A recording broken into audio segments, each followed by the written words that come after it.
ഇന്ന് നമ്മൾ മെയിൻ ആയിട്ട് ഫോട്ടോ കെമിസ്ട്രി ആട്ടോ കൂടുതൽ ക്വസ്റ്റ്യൻസ് ആഡ് ചെയ്തേക്കുന്നത്. അപ്പൊ കുറച്ച് ക്വസ്റ്റ്യൻസ് ഡിസ്കസ് ചെയ്ത് പോവാം. ഓക്കെ, ഫസ്റ്റ് ക്വസ്റ്റ്യൻ ഇതാണ്. അപ്പൊ ഒരു റിയാക്ഷൻ തന്നിട്ടുണ്ട് നിങ്ങൾക്ക്. അപ്പൊ ഈ റിയാക്ഷനിൽ നിന്ന് ഏത് റിയാക്ഷൻ, ഏത് ടൈപ്പ് ഓഫ് റിയാക്ഷൻ ആണ് ഐഡന്റിഫൈ ചെയ്യാനാണ് ചോദിച്ചേക്കുന്നത്. ഐഡന്റിഫൈ ചെയ്യാൻ പറ്റുന്നുണ്ട്. നമുക്ക് ഉണ്ടായേക്കുന്നത് ഒരു സൈക്ലിക് ആയിട്ടുള്ള ഒരു കോമ്പൗണ്ട് ആണ്. ഒരു ഡൈൻ ഉണ്ട്. ഇത് ഏതാ റിയാക്ഷൻ എന്ന് പറയാൻ പറ്റുമോ?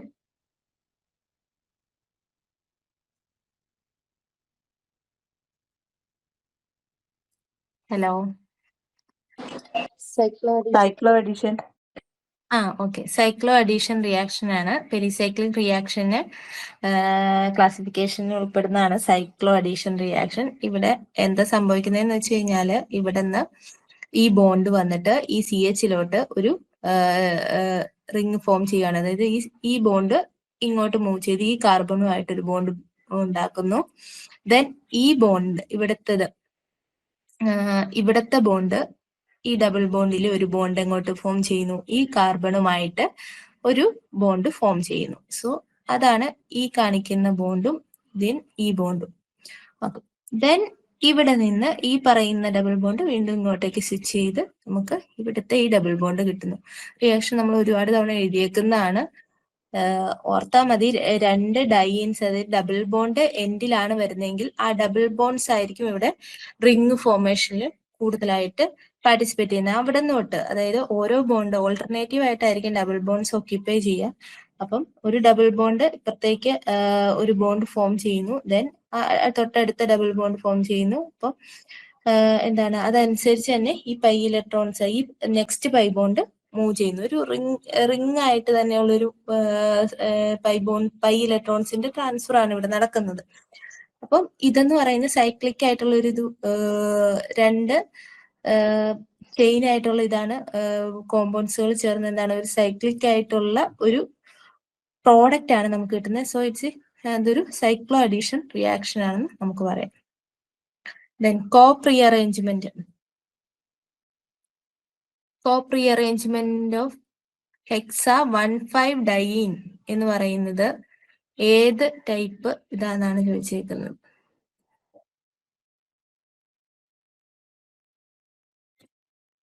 ഏത് ടൈപ്പ് റീഅറേഞ്ച്മെന്റ് ആണ്? കോപ്പ് റീഅറേഞ്ച്മെന്റ് ഓർത്താൽ മതി. കോപ്പ് റീഅറേഞ്ച്മെന്റ് ഏതായിരിക്കും?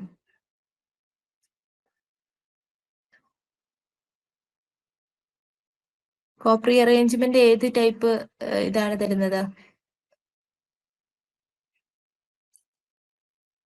3,3 സിഗ്മാട്രോപിക് റീഅറേഞ്ച്മെന്റ് ആണ് കോപ്പ് റീഅറേഞ്ച്മെന്റ് നമുക്ക് തരുന്നത്. 3,3 സിഗ്മാട്രോപിക് റീഅറേഞ്ച്മെന്റ്. കോപ്പ് റീഅറേഞ്ച്മെന്റും ക്ലെയ്സൺ റീഅറേഞ്ച്മെന്റും വളരെ ഇമ്പോർട്ടന്റ് ആയിട്ട് പഠിക്കേണ്ടതാണ് സിഗ്മാട്രോപിക്കില്.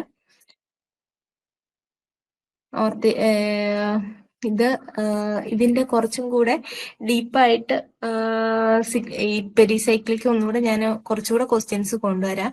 ഇന്ന് ഫോട്ടോ കെമിസ്ട്രി ആയിട്ടോ കൂടുതൽ ഇട്ടേണേ. ഇതിപ്പോ 2-3 ഇടയ്ക്ക് ആഡ് ചെയ്തിട്ടുള്ളൂ. നിങ്ങളുടെ ഭാഗത്തുനിന്ന് എന്താ ഉത്തരവൊന്നും ഇല്ലാത്തത് പെരിസൈക്ലിക്കില്? The simultaneous making of two bonds on the opposite faces of a component is known as.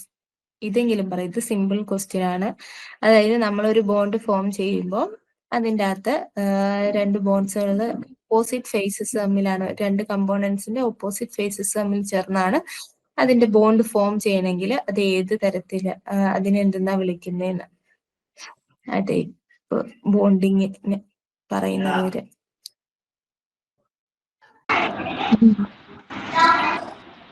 Opposite ആണെങ്കിൽ തന്നെ നിങ്ങൾ ഒന്ന് ആലോചിക്കും, സുപ്രാഫേഷ്യൽ ആയിരിക്കോ അൻഡാരാഫേഷ്യൽ ആയിരിക്കോ, cycloreversion, cyclo subtraction?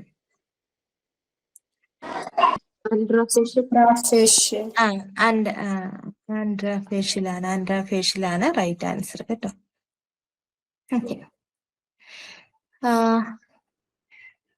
Okay, first question എന്ന് പറയുന്നത് it is only the absorbed light radiations that are effective in producing a chemical reaction. ഇത് ഏത് സ്റ്റേറ്റ്മെന്റ് ആണ്? ഇത് ഏത് ലോയുടെ സ്റ്റേറ്റ്മെന്റ് ആണെന്നാണ് ചോദിച്ചേക്കുന്നത്. ഏത് ലോയുടെ സ്റ്റേറ്റ്മെന്റ് ആണ്? ലോസ് ഒക്കെ നിങ്ങൾ പഠിച്ചിട്ടുണ്ട്. അത് നമ്മൾ ലാംബേർട്സ് ലോ പഠിച്ചിട്ടുണ്ട്, ലാംബേർട്സ് ബിയർ ലോ പഠിച്ചിട്ടുണ്ട്, Grotthuss Draper law, Stark Einstein law, 4 ലോസും നമ്മൾ പഠിച്ചതാണ്. ഇതിൽ ഏത് ലോയാണ് വരുന്നത്? Grotthuss Draper law. Okay, Grotthuss Draper law എന്താണ് പറഞ്ഞിരിക്കുന്നത്? Only the light which is absorbed by a molecule can be effective in producing photochemical change in the molecule. അതായത് നമ്മൾ ഒരു മോളിക്യൂളിലോട്ട് എന്തോരം ലൈറ്റ് അബ്സോർബ് ചെയ്യുന്നോ ആ ലൈറ്റ് അബ്സോർബ് ചെയ്യുന്ന ലൈറ്റ് മാത്രമാണ് അതില് ആ ഒരു മോളിക്യൂളില് ഫോട്ടോ കെമിക്കൽ ചേഞ്ചിന് കാരണമാവുള്ളൂ എന്നാണ് പറയുന്നത്. നമ്മൾ ലൈറ്റ് അബ്സോർബ് ചെയ്യുന്ന, അതായത് അതിന് എന്തോരം എനർജി ഉണ്ടെങ്കിലും എന്തൊക്കെ ഇതിലുണ്ടെന്ന് പറഞ്ഞാലും അതിൻ്റെ അകത്തേക്ക് അബ്സോർബ് ചെയ്യുന്ന ആ മോളിക്യൂൾ അല്ലെങ്കിൽ ആ ഒരു നമ്മുടെ റിയാക്ടന്റ് അബ്സോർബ് ചെയ്യുന്ന ലൈറ്റ് റേഡിയേഷൻസ് മാത്രമായിരിക്കും ഇതില് ഒരു കെമിക്കൽ റിയാക്ഷൻ അല്ലെങ്കിൽ അതിലൊരു ഫോട്ടോ കെമിക്കൽ ചേഞ്ച് വരുത്താൻ എഫക്റ്റീവായിട്ട് ഇൻവോൾവ് ചെയ്യുക. അതാണ് ഗ്രോത്ത് സ്ട്രാപ്പർ ലോ പറയുന്നത്. ഓക്കെ, ഇപ്പൊ റൈറ്റ് ആൻസർ എന്ന് പറയുന്നത് ഗ്രോത്ത് സ്ട്രാപ്പർ ലോ ആണ്. ദെൻ ലാംബേർട്ട് ലോ ഓർമ്മയുണ്ടോ?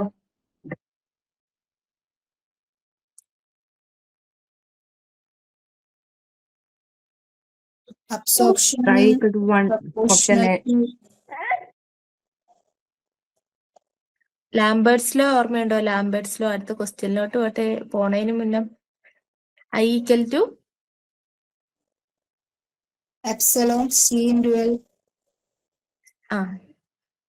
I equal ലാംബേർട്സ് ലോ ഉണ്ട്. ഞാൻ പഠിപ്പിച്ചപ്പം 2 തന്നെ അത് എടുത്ത് പറഞ്ഞു തന്നായിരുന്നു. അതായത് ലാംബേർട്സ് ഉണ്ട്, ബിയേഴ്സ് ലോ ഉണ്ട്, രണ്ടും കൂടെ ചേർന്നുള്ള ബിയർ ലാംബേർട്ട് ലോ ഉണ്ട്. A equal to epsilon CL എന്ന് പറയുന്നത് ബിയർ ലാംബേർട്ട് ലോ ആണ്.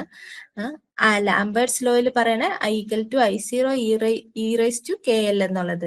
അതായത് ഈ ബിയർ ലാംബേർട്ട് ലോയിൽ പറയുമ്പോൾ നമ്മൾ കോൺസെൻട്രേഷനെയും പിന്നെ സാമ്പിളിന്റെ പാത്ത് ലെങ്ത്തും കൂടെ ഇൻവോൾവ് ചെയ്തിട്ടാണ് ബിയർ ലാംബേർട്ട് ലോ പറയുന്നത്.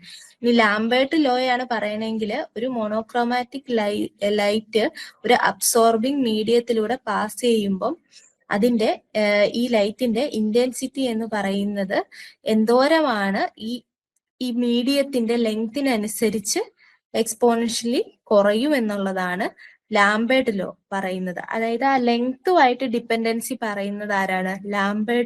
ലാംബേർട്സ് ലോ ആണ്. ദെൻ ബിയേഴ്സ് ലോ പറയുന്നത് ഇതുപോലെ തന്നെ മോണോക്രോമാറ്റിക് ലൈറ്റ് അബ്സോർബിംഗ് മീഡിയത്തിലൂടെ പാസ് ചെയ്യുമ്പോൾ എക്സ്പോണൻഷ്യലി എന്തുമായിട്ടാണ്? കോൺസെൻട്രേഷൻ, അബ്സോർബിംഗ് മീഡിയത്തിന്റെ കോൺസെൻട്രേഷൻ അനുസരിച്ച് ഇൻക്രീസ് ആവുന്നു. എക്സ്പോണൻഷ്യലി ഇൻക്രീസ് ആവുന്ന കാര്യമാണ് പറയുന്നത്. അപ്പം ഈ പറയുന്ന കോൺസെൻട്രേഷൻ ഇൻക്രീസ് ആവുന്നത് അനുസരിച്ച് ഇന്റൻസിറ്റി കുറയുവാട്ടോ ചെയ്യുന്നത് ബിയേഴ്സ് ലോയിൽ പറയുന്നത്. അതായത് ബിയർ ലാംബേർട്ട് ലോ പറയുന്നത് കോൺസെൻട്രേഷനും ലെങ്ത്തും രണ്ടും കൂടെ ചേർത്ത് പറയുന്നു. ലാംബേർട്ട് ലോ എന്തിനെ ബേസ് ചെയ്താണ്? നമ്മുടെ അബ്സോർബിംഗ് മീഡിയത്തിന്റെ പാത്ത് ലെങ്ത്തിന്റെ ഡിപ്പെൻഡൻസിനെ പറ്റി ലാംബേർട്സ് ലോ പറയുന്നു. ബിയേഴ്സ് ലോ പറയുന്നത് ഈ പറയുന്ന കോൺസെൻട്രേഷൻ, അബ്സോർബിംഗ് മീഡിയത്തിന്റെ കോൺസെൻട്രേഷനെ ബേസ് ചെയ്തിട്ടാണ് പറയുന്നത്. ഓക്കെ, അപ്പം അത് രണ്ടും കൂടെ ചേർന്നിട്ടാണ് ബിയർ ലാംബേർട്ട് ലോ വരുന്നത്. ദെൻ പിന്നെ പറഞ്ഞേക്കണ Stark Einstein law. Stark Einstein law എന്തായിരുന്നു പറയുന്നത്?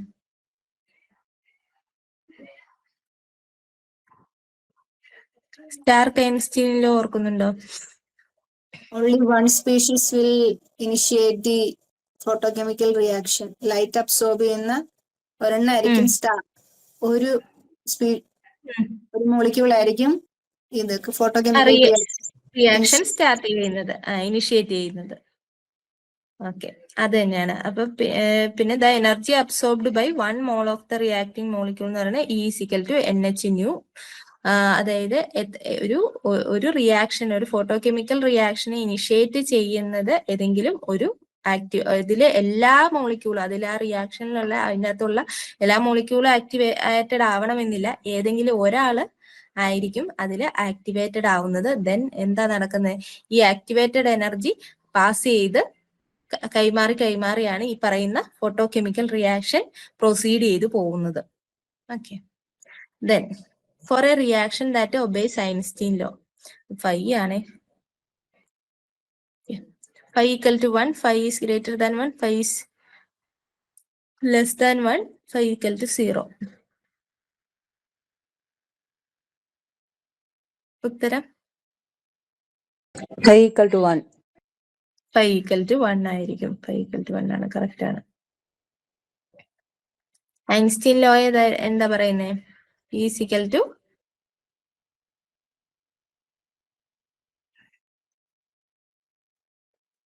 h nu. Is equal to H nu. Okay, എന്താ ഈ ഫൈ എന്ന് പറയുന്നത്? Phi is the quantum. Yes, quantum efficiency ആണ് പറയുന്നത്.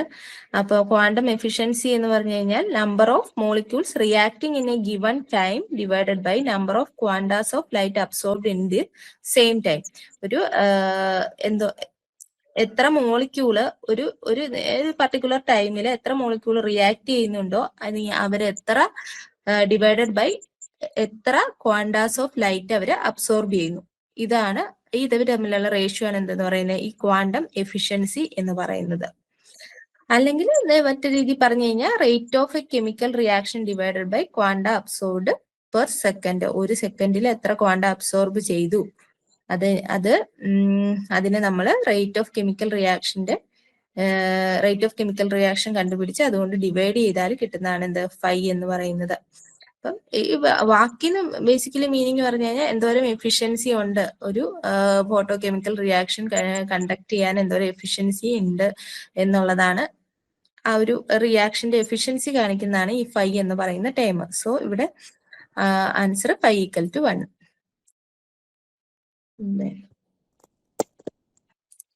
In some photochemical reactions, low quantum yield is obtained. It is due to first one, deactivation of reacting molecules.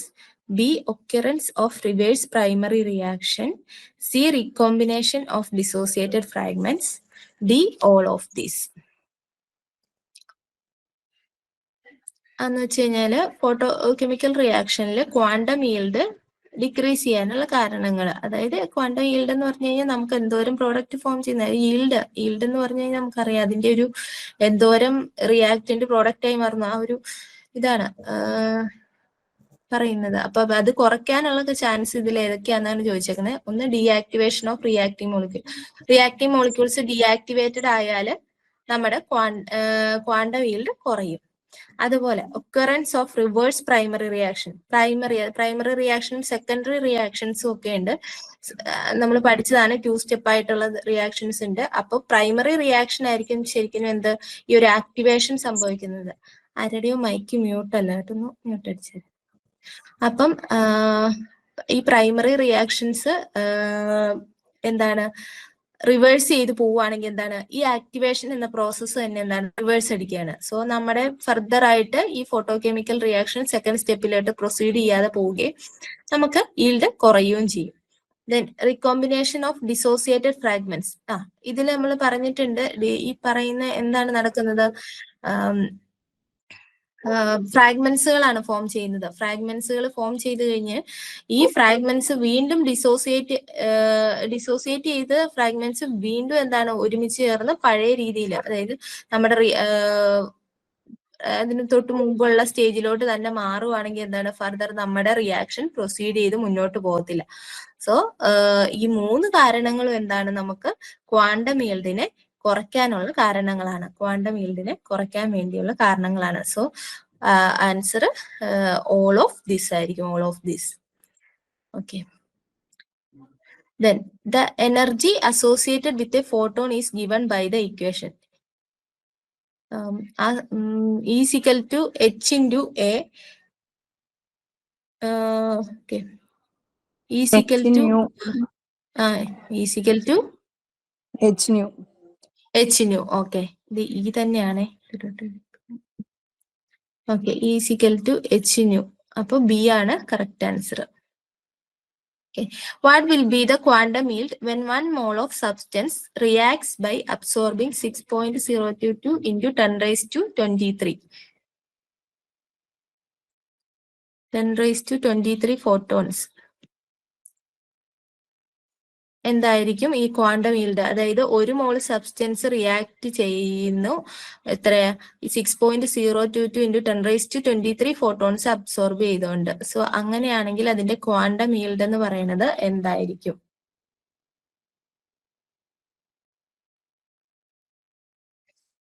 എന്തായിരിക്കും quantum yield? 1 ആയിരിക്കും. 1 ആയിരിക്കും അതിന്റെ ക്വാണ്ടം ഈൽഡ് എന്ന് പറയുന്നത്. The substance which initiate a photochemical reaction but itself does not undergo any chemical change is called catalysis, fluorescent, photosensitizer, none of this. ഏതായിരിക്കും? Photo chemical reaction initiate ചെയ്യുന്നു, പക്ഷെ ഇതെന്താണ്, ഒരു കെമിക്കൽ ചേഞ്ചിനും ഇതിൽ സംഭവിക്കുന്നില്ല. ആ ഫോട്ടോ കെമിക്കൽ റിയാക്ഷൻ നടക്കുന്നുണ്ടെങ്കിലും ഇതിന് ഈ പറയുന്ന നമ്മുടെ ഈ മോളിക്യൂളിന് ഒരു മാറ്റവും സംഭവിക്കുന്നില്ല ആ റിയാക്ഷനിൽ. അങ്ങനെയുള്ള ആ ഒരു സബ്സ്റ്റൻസിന് പറയുന്ന പേരെന്താണ്?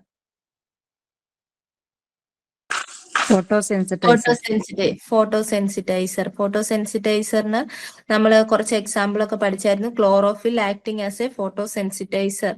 ഈ പറയുന്ന നമ്മുടെ ഫോട്ടോസിന്തസിസിൽ ക്ലോറോഫിൽ എന്ന് പറയുന്നത് എന്തിന് എക്സാമ്പിൾ ആണ്? ഫോട്ടോസെൻസിറ്റൈസറിന് എക്സാമ്പിൾ ആണ്. ജസ്റ്റ് അവരൊരു ഫെസിലിറ്റേറ്റർ ആയിട്ട് ആക്ട് ചെയ്യുന്നു. അവരായിരിക്കും ഈ പറഞ്ഞ, നമ്മൾ പറഞ്ഞല്ലോ ഒരു റിയാക്ഷനിൽ ആരായിരിക്കും, ഒരൊറ്റ മോളിക്യൂൾ ആയിരിക്കും മേ ബി എന്നല്ല, ഒറ്റ മോളിക്യൂൾ ആയിരിക്കും ആക്ടിവേറ്റ് ആവുന്നത്. സോ ദെൻ ഒന്നെങ്കിൽ അവര് ഡയറക്റ്റ് പാർട്ടിസിപ്പേറ്റ് ചെയ്യും, ചില കേസിൽ എന്താണ് ഡയറക്റ്റ് പാർട്ടിസിപ്പേറ്റ് ചെയ്യാണ്ട് ഇവരുടെ എനർജി എന്താണ് മറ്റു മോളിക്യൂളിലോട്ട് ട്രാൻസ്ഫർ ചെയ്ത് ഇവര് ജസ്റ്റ് ഒരു ഫെസിലിറ്റേറ്റർ പോലെ ആക്ട് ചെയ്യുന്നുള്ളൂ. സോ ക്ലോറോഫില് ഈ പറയുന്ന ഫോട്ടോസിന്തസിസിൽ അങ്ങനെ ആക്ട് ചെയ്യുകയാണ് ചെയ്യുന്നത്. കാർബൺ ഡൈ ഓക്സൈഡും വാട്ടറും ചേർന്നുള്ള റിയാക്ഷനിൽ ക്ലോറോഫിലാണ് നമ്മുടെ ഈ പറഞ്ഞ സൺലൈറ്റിൽ നിന്നുള്ള ഫോട്ടോൺസിനെ അബ്സോർബ് ചെയ്ത് ഫോട്ടോസിന്തസിസ് കണ്ടക്ട് ചെയ്യാനായിട്ട് ഏറ്റവും അധികം ഹെൽപ്പ് ചെയ്യുന്നത്. പക്ഷെ ഇവര് ഡയറക്റ്റ്ലി എന്താണ് ഈ ഒരു റിയാക്ഷനിൽ പാർട്ടിസിപ്പേറ്റ് ചെയ്യുന്നുമില്ല, ഇവർക്ക് യാതൊരുവിധ ചേഞ്ചും സംഭവിക്കുന്നുമില്ല. പിന്നെ നമ്മൾ ഫോട്ടോസെൻസിറ്റൈസർ ആയിട്ട് കണ്ടത് ഒരു മെർക്കുറിയുടെ എക്സാമ്പിളും അന്ന് പറഞ്ഞിരുന്നു.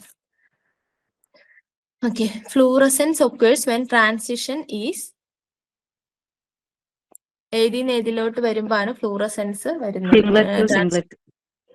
Singlet to singlet. ഓക്കെ, അതില് നമുക്ക് ഏറ്റവും ജബ്ലോൺസി ഡയഗ്രത്തിനകത്ത് കുറച്ചധികം കാര്യങ്ങൾ ഓർത്തിരിക്കുക. ഇതിന് മെയിൻ ആയിട്ട് എന്തായാലും ഫ്ലൂറസെൻസിന്റെയും ഫോസ്ഫറസെൻസിന്റെയും ക്വസ്റ്റ്യൻസ് ഇമ്പോർട്ടന്റ് ആണ്. അതിൽ തന്നെ നിങ്ങൾ ജബ്ലോൺസി ഡയഗ്രത്തിനകത്ത് സ്റ്റേറ്റുകൾ, സിംഗിൾ സ്റ്റേറ്റുകളും ട്രിപ്പിൾ സ്റ്റേറ്റും ഉണ്ട്. ദെൻ അതിൽ തന്നെ നമുക്ക് പഠിക്കേണ്ടത് നോൺ റേഡിയേറ്റീവ് ആയിട്ടുള്ള ട്രാൻസിഷൻസും റേഡിയേറ്റീവ് ട്രാൻസിഷൻസും ഉണ്ട്. ഏതൊക്കെയാണ് നോൺ റേഡിയേറ്റീവ് എന്നും ഏതൊക്കെയാണ് റേഡിയേറ്റീവ് എന്നുള്ളതും ഓർത്തിരിക്കണം. ഇതിൽ ഏതൊക്കെയായിരുന്നു radiative transitions? Internal conversion, inter system crossing, fluorescence, phosphorescence. 4 എണ്ണത്തില് ഏതൊക്കെയാണ് റേഡിയേഷണൽ കൺവേർഷൻസ്, ട്രാൻസിഷൻസ്? ഫ്ലൂറസെൻസും ഫോസ്ഫോറസെൻസും റേഡിയേഷൻ എമിറ്റ് ചെയ്യും. റേഡിയേഷൻ എമിറ്റ് ചെയ്യും. Okay, internal conversion, inter system crossing, ഇതൊക്കെ നോൺ റേഡിയേറ്റീവ് ആയിട്ടുള്ളത്. ഓക്കെ, റേഡിയേറ്റീവ് എന്ന് വെച്ച് കഴിഞ്ഞാൽ എന്തായിരിക്കും? അത് ലൈറ്റ് എനർജി ആയിട്ട് തന്നെ അത്, അല്ലെങ്കിൽ റേഡിയേഷൻസ് ആയിട്ടായിരിക്കും എനർജി പുറത്തോട്ട് വിടുന്നത്. ദെൻ നോൺ റേഡിയേറ്റീവ് ആകുമ്പോൾ സാധാരണ കൂടുതലും എന്തായിരിക്കും അവിടെ സംഭവിക്കുന്നത്? അവര് ഒന്നെങ്കിൽ ഈ പറഞ്ഞ ടെമ്പറേച്ചർ, അതായത് ടെമ്പറേച്ചറിന്റെ ഫോമിലോ ആ ഒരു രീതിയിലൊക്കെ ആയിരിക്കും. മറ്റ് പല രീതികളിൽ എന്താണ് എനർജി പുറത്തോട്ട് ലിബറേറ്റ് ചെയ്യുന്നു. ഓക്കെ,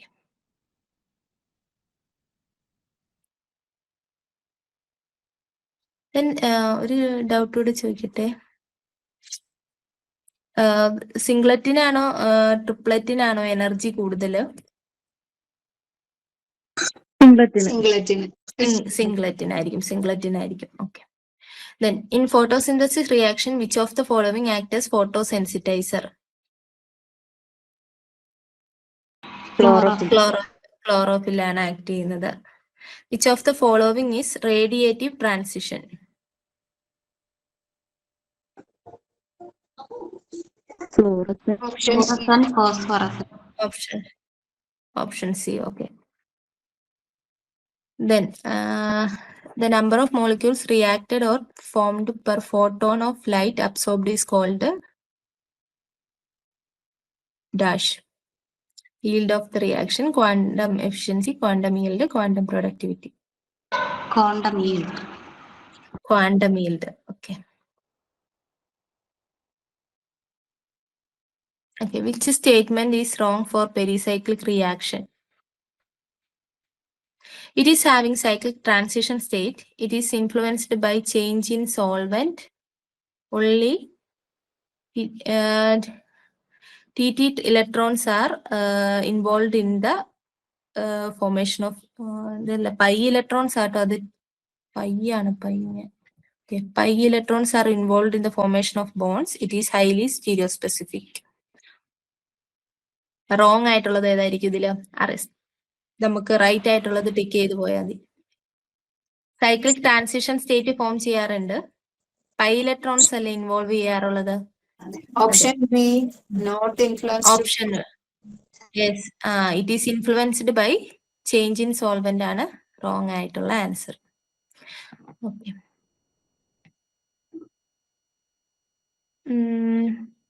ഈ അതിനു മുന്നേ എന്താണ് അതിലെ ഫോട്ടോസെൻസിറ്റൈവ് ഇതിനുള്ള എല്ലാ പോർഷനിൽ നിന്നും ക്വസ്റ്റ്യൻ ചോദിച്ചു. ജസ്റ്റ് ഫ്ലൂറസെൻസും ഫോസ്ഫറസെൻസും തമ്മിലുള്ള ഡിഫറൻസുകൾ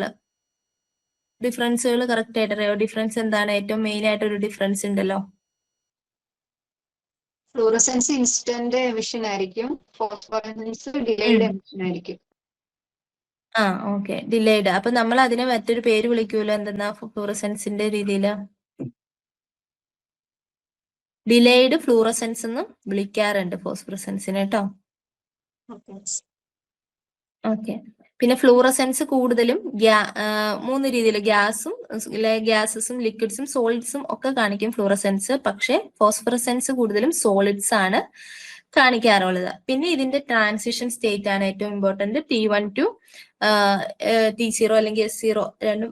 T1 to T0 ആണ് ഫോസ്ഫറസെൻസ്, S1 to S0 ആണ് ഫ്ലൂറസെൻസ്. അത് രണ്ടുമാണ് ഏറ്റവും ഈ പറഞ്ഞ മൂന്ന് കാര്യങ്ങൾ ഇതിന്റെ ഡിഫറൻഷിയേറ്റ് ചെയ്യാനുള്ളത് ഓർത്തിരിക്കുക. എന്നത് ഏത് രീതിയിൽ വേണേലും ചോദിക്കുക. ഇപ്പം ഇങ്ങനെ സ്റ്റേറ്റ്മെന്റ് തന്നിട്ട് നമ്മുടെ അടുത്ത് ചോദിച്ചു കഴിഞ്ഞാൽ ഏതാണ് റൈറ്റ് റോങ് എന്നുള്ളത് തിരിച്ചറിയണല്ലോ. ഓക്കെ. പിന്നെ ഓക്കെ, ഈ എന്താ ഈ കെമിലൂമിനിസെൻസ് എന്ന് പറയുന്നത്? കെമിലൂമിനിസെൻസ് കെമിക്കൽ റിയാക്ഷൻ മൂലം ലൈറ്റ് എനർജി പ്രൊഡ്യൂസ് ചെയ്യുന്ന റിയാക്ഷൻസ്. ഓക്കെ. ലൈറ്റ് എനർജി എന്താണ് സാധാരണ ഓർഡിനറി ടെമ്പറേച്ചറിൽ തന്നെ എന്താണ് കെമിക്കൽ റിയാക്ഷൻ നടന്ന് ലൈറ്റ് എമിറ്റ് ചെയ്യുന്നതാണ് കെമിലൂമിനിസെൻസ്. ഒരു എക്സാമ്പിൾ ആണ് ഇതിപ്പോ ഒരു എക്സാമ്പിൾ തന്നിട്ട് നിങ്ങളെടുത്ത് ചോദിക്കാം ഏത് ടൈപ്പ് റിയാക്ഷൻ ആണെന്നുള്ളത്. ക്വസ്റ്റ്യൻ എക്സാക്ട്ലി എനിക്ക് അങ്ങനെ കിട്ടിയില്ല, പക്ഷെ ചോദിച്ചാൽ ഒരു എക്സാമ്പിൾ പറഞ്ഞതിന്. നമ്മുടെ ഗ്ലോ ബോംബ്സ് ഫോസ്ഫറസിന്റെ ബേണിംഗ്. യെസ്. കെമിലൂമിനിസെൻസിന്റെ എക്സാമ്പിളും ഇതും ഓർത്തിരിക്കുക. ഓക്കെ. കെമിലൂമിനിസെൻസിലും എന്നതാണ് അതുപോലെ തന്നെയുള്ളതാണ് ബയോലൂമിനിസെൻസ്. ബയോലൂമിനിസെൻസും കെമിലൂമിനിസെൻസും തമ്മിൽ എന്താ ഒരു ഡിഫറൻസ് ഉള്ളത്?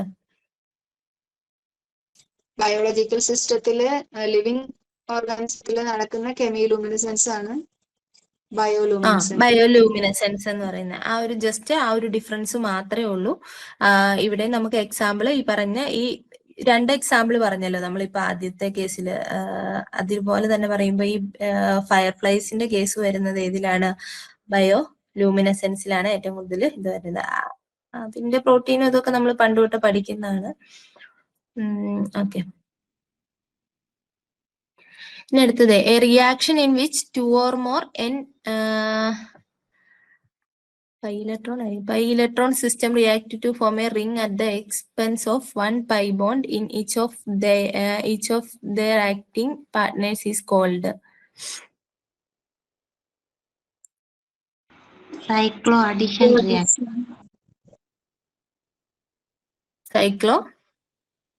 Cycloaddition reaction. cycloaddition reaction. Okay. In an electrocyclic pericyclic reaction, the electron involved in photochemical reaction.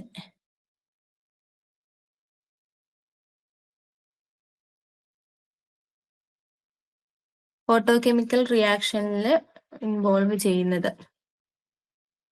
Option B LUMO. B B LUMO. ആണ്.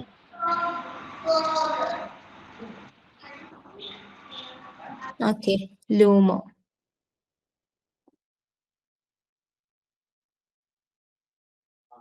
ഓക്കെ,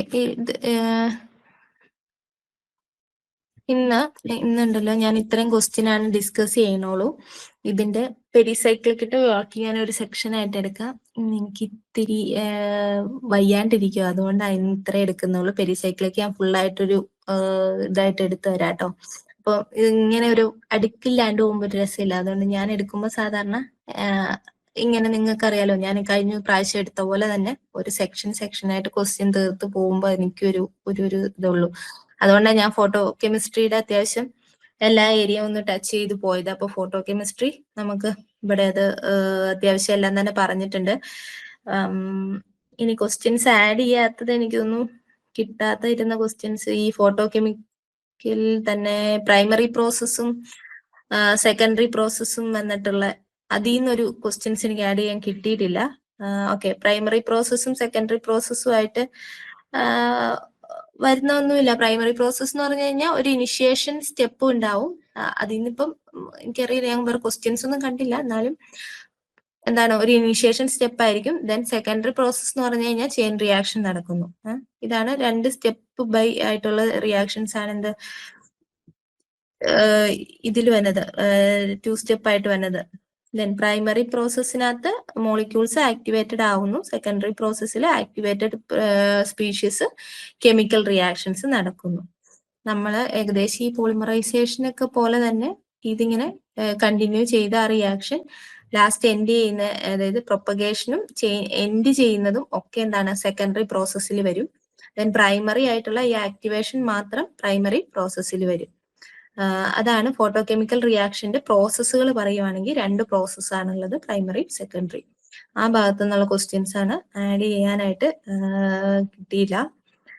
ഓക്കെ, പിന്നെ യൂണിറ്റ് 2ന്റെ ലാസ്റ്റ് പോർഷൻസിൽ നിന്നുള്ള കുറച്ച് മോഡൽ ക്വസ്റ്റ്യൻസ് ആണ് നമ്മൾ ഡിസ്കസ് ചെയ്യാൻ പോകുന്നത്. നമുക്ക് സ്റ്റാർട്ട് ചെയ്യാം.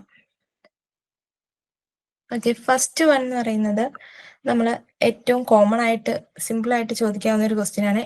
In NMR spectroscopy reference compound ആയിട്ട് എടുക്കുന്നത് ഏതാണെന്നുള്ളതാണ്. In NMR spectroscopy the reference compound is taken as. ഏതാണ് റെഫറൻസ് കോമ്പൗണ്ട് ആയിട്ട് യൂസ് ചെയ്യുന്നത്? ഇതിന് ടെട്രാമീഥൈൽ സിലൈൻ ആയിരിക്കും. ഓക്കെ, പിന്നെ അതിന് ബന്ധപ്പെട്ട് നിങ്ങൾ ഈ ടോ സ്കെയിലിന്റെ ഈ 10- ഈ വാല്യൂ ഉണ്ടല്ലോ, ടോ വാല്യൂ ഓരോ കോമ്പൗണ്ടിന് കിട്ടുന്നത്. ഇത് എഴുതിയപ്പോ ടൈപ്പ് ചെയ്തപ്പോ മിസ്റ്റേക്ക് പറ്റിയാണ്. ഇത് നമ്മുടെ ഡെൽറ്റയുടെ ചിഹ്നമാണ് ഇത്. ഓക്കെ, കെമിക്കൽ ഷിഫ്റ്റിന്റെ നമ്മൾ എഴുതില്ലേ ഡെൽറ്റ, ആ ഒരു ചിഹ്നമാണ്. അത് മാറിപ്പോയത് ടൈപ്പിംഗ് ചെയ്യുമ്പോൾ. ഓക്കെ, 10 - ഡെൽറ്റ എന്നുള്ള ആ ഇക്വേഷൻ ഒന്ന് ഓർത്തിരിക്കുക. പിന്നെ എന്തുകൊണ്ടാണ് TMS യൂസ് ചെയ്തതെന്ന് വെച്ച് കഴിഞ്ഞാൽ TMSൽ ഈ 12 ഈക്വാലന്റ്, TMS ടെട്രാമീഥൈൽ സിലൈൻ പറയുമ്പോൾ ഒരു സിലിക്കണും ഇതിന്റെ 4 പാട് എന്താണ് ഓരോ CH3 ഗ്രൂപ്പും ആണ്. സോ അവരുടെ ഈ 12 കാർബൺ പ്രോട്ടോണും എന്താണ് ഈക്വൽ ആയിട്ട് ഒരു ഇന്റൻസ് സിംഗിൾ സിഗ്നൽ ആണ് കിട്ടുന്നത്. സോ അതുകൊണ്ടാണ് നമ്മൾ ഈ ഒരു ടെട്രാമീഥൈൽ സിലൈൻ യൂസ് ചെയ്യാനുള്ള കുറച്ച് കാരണങ്ങളും കൂടിയാണ് ഇവിടെ പറഞ്ഞേക്കുന്നത്. 12 equivalent protons gives intense single signal. അതിനെപ്പറ്റി കുറച്ച് കാര്യങ്ങൾ അറിഞ്ഞിരിക്കുക കേട്ടോ. ഇലക്ട്രോൺ നെഗറ്റിവിറ്റി ഓഫ് സിലിക്കോൺ എന്ന് പറയുന്നത് വളരെ ലോ ആണ്. സോ ഷീൽഡിങ് എന്ന് പറയുന്നതും ഈ മറ്റ് കോമ്പൗണ്ടുകൾ വെച്ച് നോക്കുമ്പോൾ ഷീൽഡിങ് എന്ന് പറയുന്നത് ഭയങ്കര കൂടുതലായിരിക്കും. ദെൻ ബാക്കി വരുന്ന ഇതെല്ലാം എന്താണ് ഇതിന് താഴോട്ടാണ് വരുന്നത്. താഴോട്ടായിരിക്കും ബാക്കിയുള്ള കോമ്പൗണ്ട്സിന്റെ ഈ കെമിക്കൽ ഷിഫ്റ്റും കാര്യങ്ങളൊക്കെ വരിക. അതുകൊണ്ടൊക്കെയാണ് നമ്മൾ ഈ TMS ഇതിന്റെ റെഫറൻസ് കോമ്പൗണ്ട് ആയിട്ട് എടുത്തിരിക്കുന്നത്. പിന്നെ ഇത് അക്വ സൊല്യൂഷനിൽ സോല്യൂബിൾ അല്ല. ഇതൊക്കെയാണ് മെയിൻ ആയിട്ടുള്ള അതിന്റെ ഒരു കുറച്ച് ക്യാരക്ടറിസ്റ്റിക്സ് ഒക്കെ ഒന്ന് നോക്കി വെക്കുക. Okay. Shielding shift the absorption towards down field, high field, up field, low field. Shielding വന്നു കഴിയുമ്പോൾ അപ്ഫീൽഡ് അപ്പ് ഫീൽഡ്. ഓക്കെ. ഷീൽഡിങ്ങും ഡീഷീൽഡിങ്ങും വരുമ്പോൾ നമ്മൾ ഈ ഒരു നിങ്ങൾക്ക് ക്ലാസ്സിനും ഉണ്ടായിരുന്നു ഇങ്ങനെ ഒരു പിക്ചർ. അപ്പൊ ഈ ഒരു പിക്ചർ എപ്പോഴും മൈൻഡിൽ കിടക്കുക. ഷീൽഡിങ് വരുമ്പം അതായത് എന്താണ്, അപ്പ് ഫീൽഡ് ആണ് വരുന്നത്. ഡീഷീൽഡിങ് വരുമ്പം ഡൗൺ ഫീൽഡ് ആയിരിക്കും വരുന്നത്. ഓക്കെ. ഷീൽഡിങ് വരുമ്പം അതിന്റെ കെമിക്കൽ ഷിഫ്റ്റ് വാല്യൂ എന്താണ്, ഈ വാല്യൂ എന്തായിരിക്കും, കുറഞ്ഞു വരുന്നു, അപ്പ് ഫീൽഡ് ആയിരിക്കും. ദെൻ ഡീഷീൽഡ് വരുമ്പോൾ down field, chemical shift value വീണ്ടും ഇങ്ങോട്ടേക്ക്, അതായത് ടെട്രാമിഥൈൽ സിലേനിൽ നിന്ന് ഒരുപാട് ഡിസ്റ്റന്റിലായിരിക്കും. ഈ എല്ലാ ടേമിലും ഇതിന്റെ കാര്യങ്ങൾ ഓർത്തിരിക്കുക. ഇപ്പം വാല്യൂ ഈ നമ്മുടെ കെമിക്കൽ ഷിഫ്റ്റ് വാല്യൂ എങ്ങോട്ടേക്ക് മൂവ് ചെയ്യുന്നു, ആ ഒരു ടേംസിൽ ചിലപ്പോൾ ചോദിക്കാം നിങ്ങളുടെ അടുത്ത്. അല്ലെങ്കിൽ അപ്പ് ഫീൽഡ്, ഡൗൺ ഫീൽഡ്, ഈ ഒരു രീതിയിൽ ചോദിക്കാം. പിന്നെ വരുന്നത് ഷീൽഡിങ്, ഡീഷീൽഡിങ്, ഇങ്ങനെ ഏത് രീതിയിൽ വേണമെങ്കിലും നിങ്ങളുടെ അടുത്ത് ഈ ഓപ്ഷൻസ് മാറി വരും. പക്ഷെ ആ ക്ലിയർ ആയിട്ട് ഇങ്ങനെ ഒരു ഇമേജ് നിങ്ങളുടെ മൈൻഡിലോട്ട് ഉണ്ടായിരിക്കണം. ഓക്കെ. എന്താണ് ഷീൽഡിംഗ് എന്ന് അറിയാവുന്നല്ലേ? ഷീൽഡിങ്ങും ഡീഷീൽഡിങ്ങും എന്താന്ന് കറക്റ്റ് ആയിട്ട് ഓർത്തിരുന്നോണം. The influence of external magnetic field, നമ്മൾ NMR കൊടുക്കുന്ന എന്താണ്, ഒരു എക്സ്റ്റേണൽ മാഗ്നറ്റിക് ഫീൽഡ് കൊടുക്കുന്നു. അപ്പം നമ്മുടെ ഈ കോമ്പൗണ്ടിൽ ഇൻഡ്യൂസ്ഡ് ആയിട്ടൊരു മാഗ്നറ്റിക് ഫീൽഡ് ഉണ്ടാവും. അത് ഒന്നെങ്കിൽ എന്താണ്, ഇതിനെ സപ്പോർട്ട് ചെയ്യുകയോ അല്ലെങ്കിൽ ഒപ്പോസ് ചെയ്യുകയായിരിക്കും. അതനുസരിച്ച് ഈ ഓരോ കോമ്പൗണ്ടിലും ഉള്ള പ്രോട്ടോണിന് ഫീൽ ചെയ്യുന്ന ടോട്ടൽ മാഗ്നറ്റിക് ഫീൽഡിന്റെ എഫക്റ്റ് എന്ന് പറയുന്നത് കൂടുകയോ കുറയോ ചെയ്യുന്നു. സോ അതിന് കറസ്പോണ്ടിങ് ആയിട്ട് up field, down field values ഒക്കെ ഇതിന് വരുന്നത്. സോ ഷീൽഡിങ് എന്താണ്, ഷീൽഡിങ് വരുമ്പോൾ നമുക്ക് കിട്ടുന്നത് എന്തായിരിക്കും, അപ്പ് ഫീൽഡ് ആയിരിക്കും. അതായത് എക്സ്പീരിയൻസ് ചെയ്യുന്ന ഫീൽഡ്, മാഗ്നറ്റിക് ഫീൽഡിന്റെ സ്ട്രെങ്ത് കൂടുതലായിട്ട് അത് എക്സ്പീരിയൻസ് ചെയ്യുന്നു. അപ്പം ഇതിന്റെ കെമിക്കൽ ഷിഫ്റ്റ് വാല്യൂ എന്ന് പറയുന്നത് ലോ ആയിരിക്കും. നേരെ തിരിച്ചായിരിക്കും ഡീഷീൽഡ്. രണ്ടും കൂടെ പഠിക്കുമ്പം കൺഫ്യൂഷൻ കൂടുതലാണെന്നുണ്ടെങ്കിൽ ഏതെങ്കിലും ഒരെണ്ണം വളരെ കൃത്യമായിട്ട് പഠിച്ചു വെക്കുക. ഷീൽഡിങ് അല്ലെങ്കിൽ ഡീഷീൽഡിങ് പക്ക ആക്കി വെക്കുക. അപ്പം നേരെ ഓപ്പോസിറ്റ് നിങ്ങൾക്ക് കിട്ടും. അല്ല, രണ്ടും കൂടെ മറ്റേ കമ്പയർ ചെയ്തുകൊണ്ടിരിക്കാതെ ഒരെണ്ണം പക്ക ആക്കി പഠിക്കുക കേട്ടോ. Okay. Third question. One signal. One signal. എന്തുകൊണ്ടായിരിക്കും വൺ സിഗ്നൽ എന്ന് പറയാൻ കാരണം? ഒരേ നേച്ചറാണ് 3 ഹൈഡ്രജൻ. ഓക്കെ. ഒരേ നേച്ചറുള്ള മൂന്ന് ഗ്രൂപ്പ് CH3 ഗ്രൂപ്പിലുള്ളതുണ്ട്. Protons. പിന്നെ വേറെ പ്രോട്ടോൺ ഒന്നും ഇല്ല ഇവിടെ. ഓക്കെ. 2 സിഗ്നൽസ് ഉണ്ടാവാം. ഓക്കെ. അപ്പം നമുക്കിവിടെ നോക്കിക്കഴിഞ്ഞാല് ഇവിടെ CH3യുടെ എല്ലാം ഈക്വലന്റ് ആണ്. അപ്പം ഒരു പ്രോട്ടോൺ, ഒരു ടൈപ്പ് ഓഫ് പ്രോട്ടോൺ എന്ന് പറയുന്നത്, A ടൈപ്പ് എന്ന് പറയുന്നത് CH3 എടുത്തു. ദെൻ NH2ലും ഉണ്ടല്ലോ ഹൈഡ്രജൻ, സോ പ്രോട്ടോൺ അല്ലേ. സോ അവര് B ടൈപ്പ് പ്രോട്ടോൺ എന്ന് പറയും. അപ്പൊ ഇവര് രണ്ടുപേരും ഇവിടെ എത്ര സിഗ്നലാണ്? 2 സിഗ്നൽ വീതമാണ് തരുന്നത്. ഇനി അടുത്തത്, NMR signal is obtained in 1,4-ഡയോക്സൈൻ.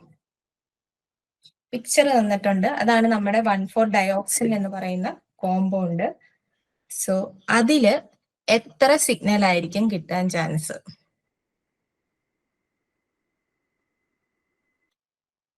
എത്ര ടൈപ്പ് ഉണ്ടെന്ന് നോക്കുക, എത്ര ടൈപ്പ് പ്രോട്ടോൺസ് അതിലുണ്ടെന്ന് നോക്കുക, അതിന്റെ എൻവയോൺമെന്റ് നോക്കുക സെയിം ആണോന്ന്.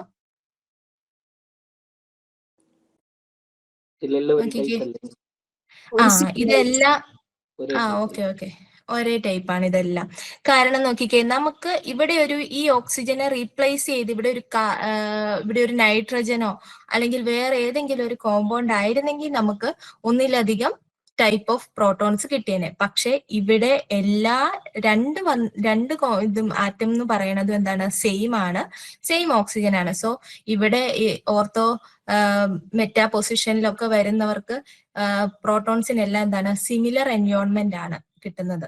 അല്ലെങ്കിൽ നമുക്ക് പറയായിരുന്നു ഇവിടെയൊക്കെ ഡിഫറെന്റ് എൻവയോൺമെന്റ് ആണ്. സോ ഇവർക്ക് എന്താണ്, ഒരു സിംഗിൾ പീക്ക് ആയിരിക്കും കിട്ടുന്നത്.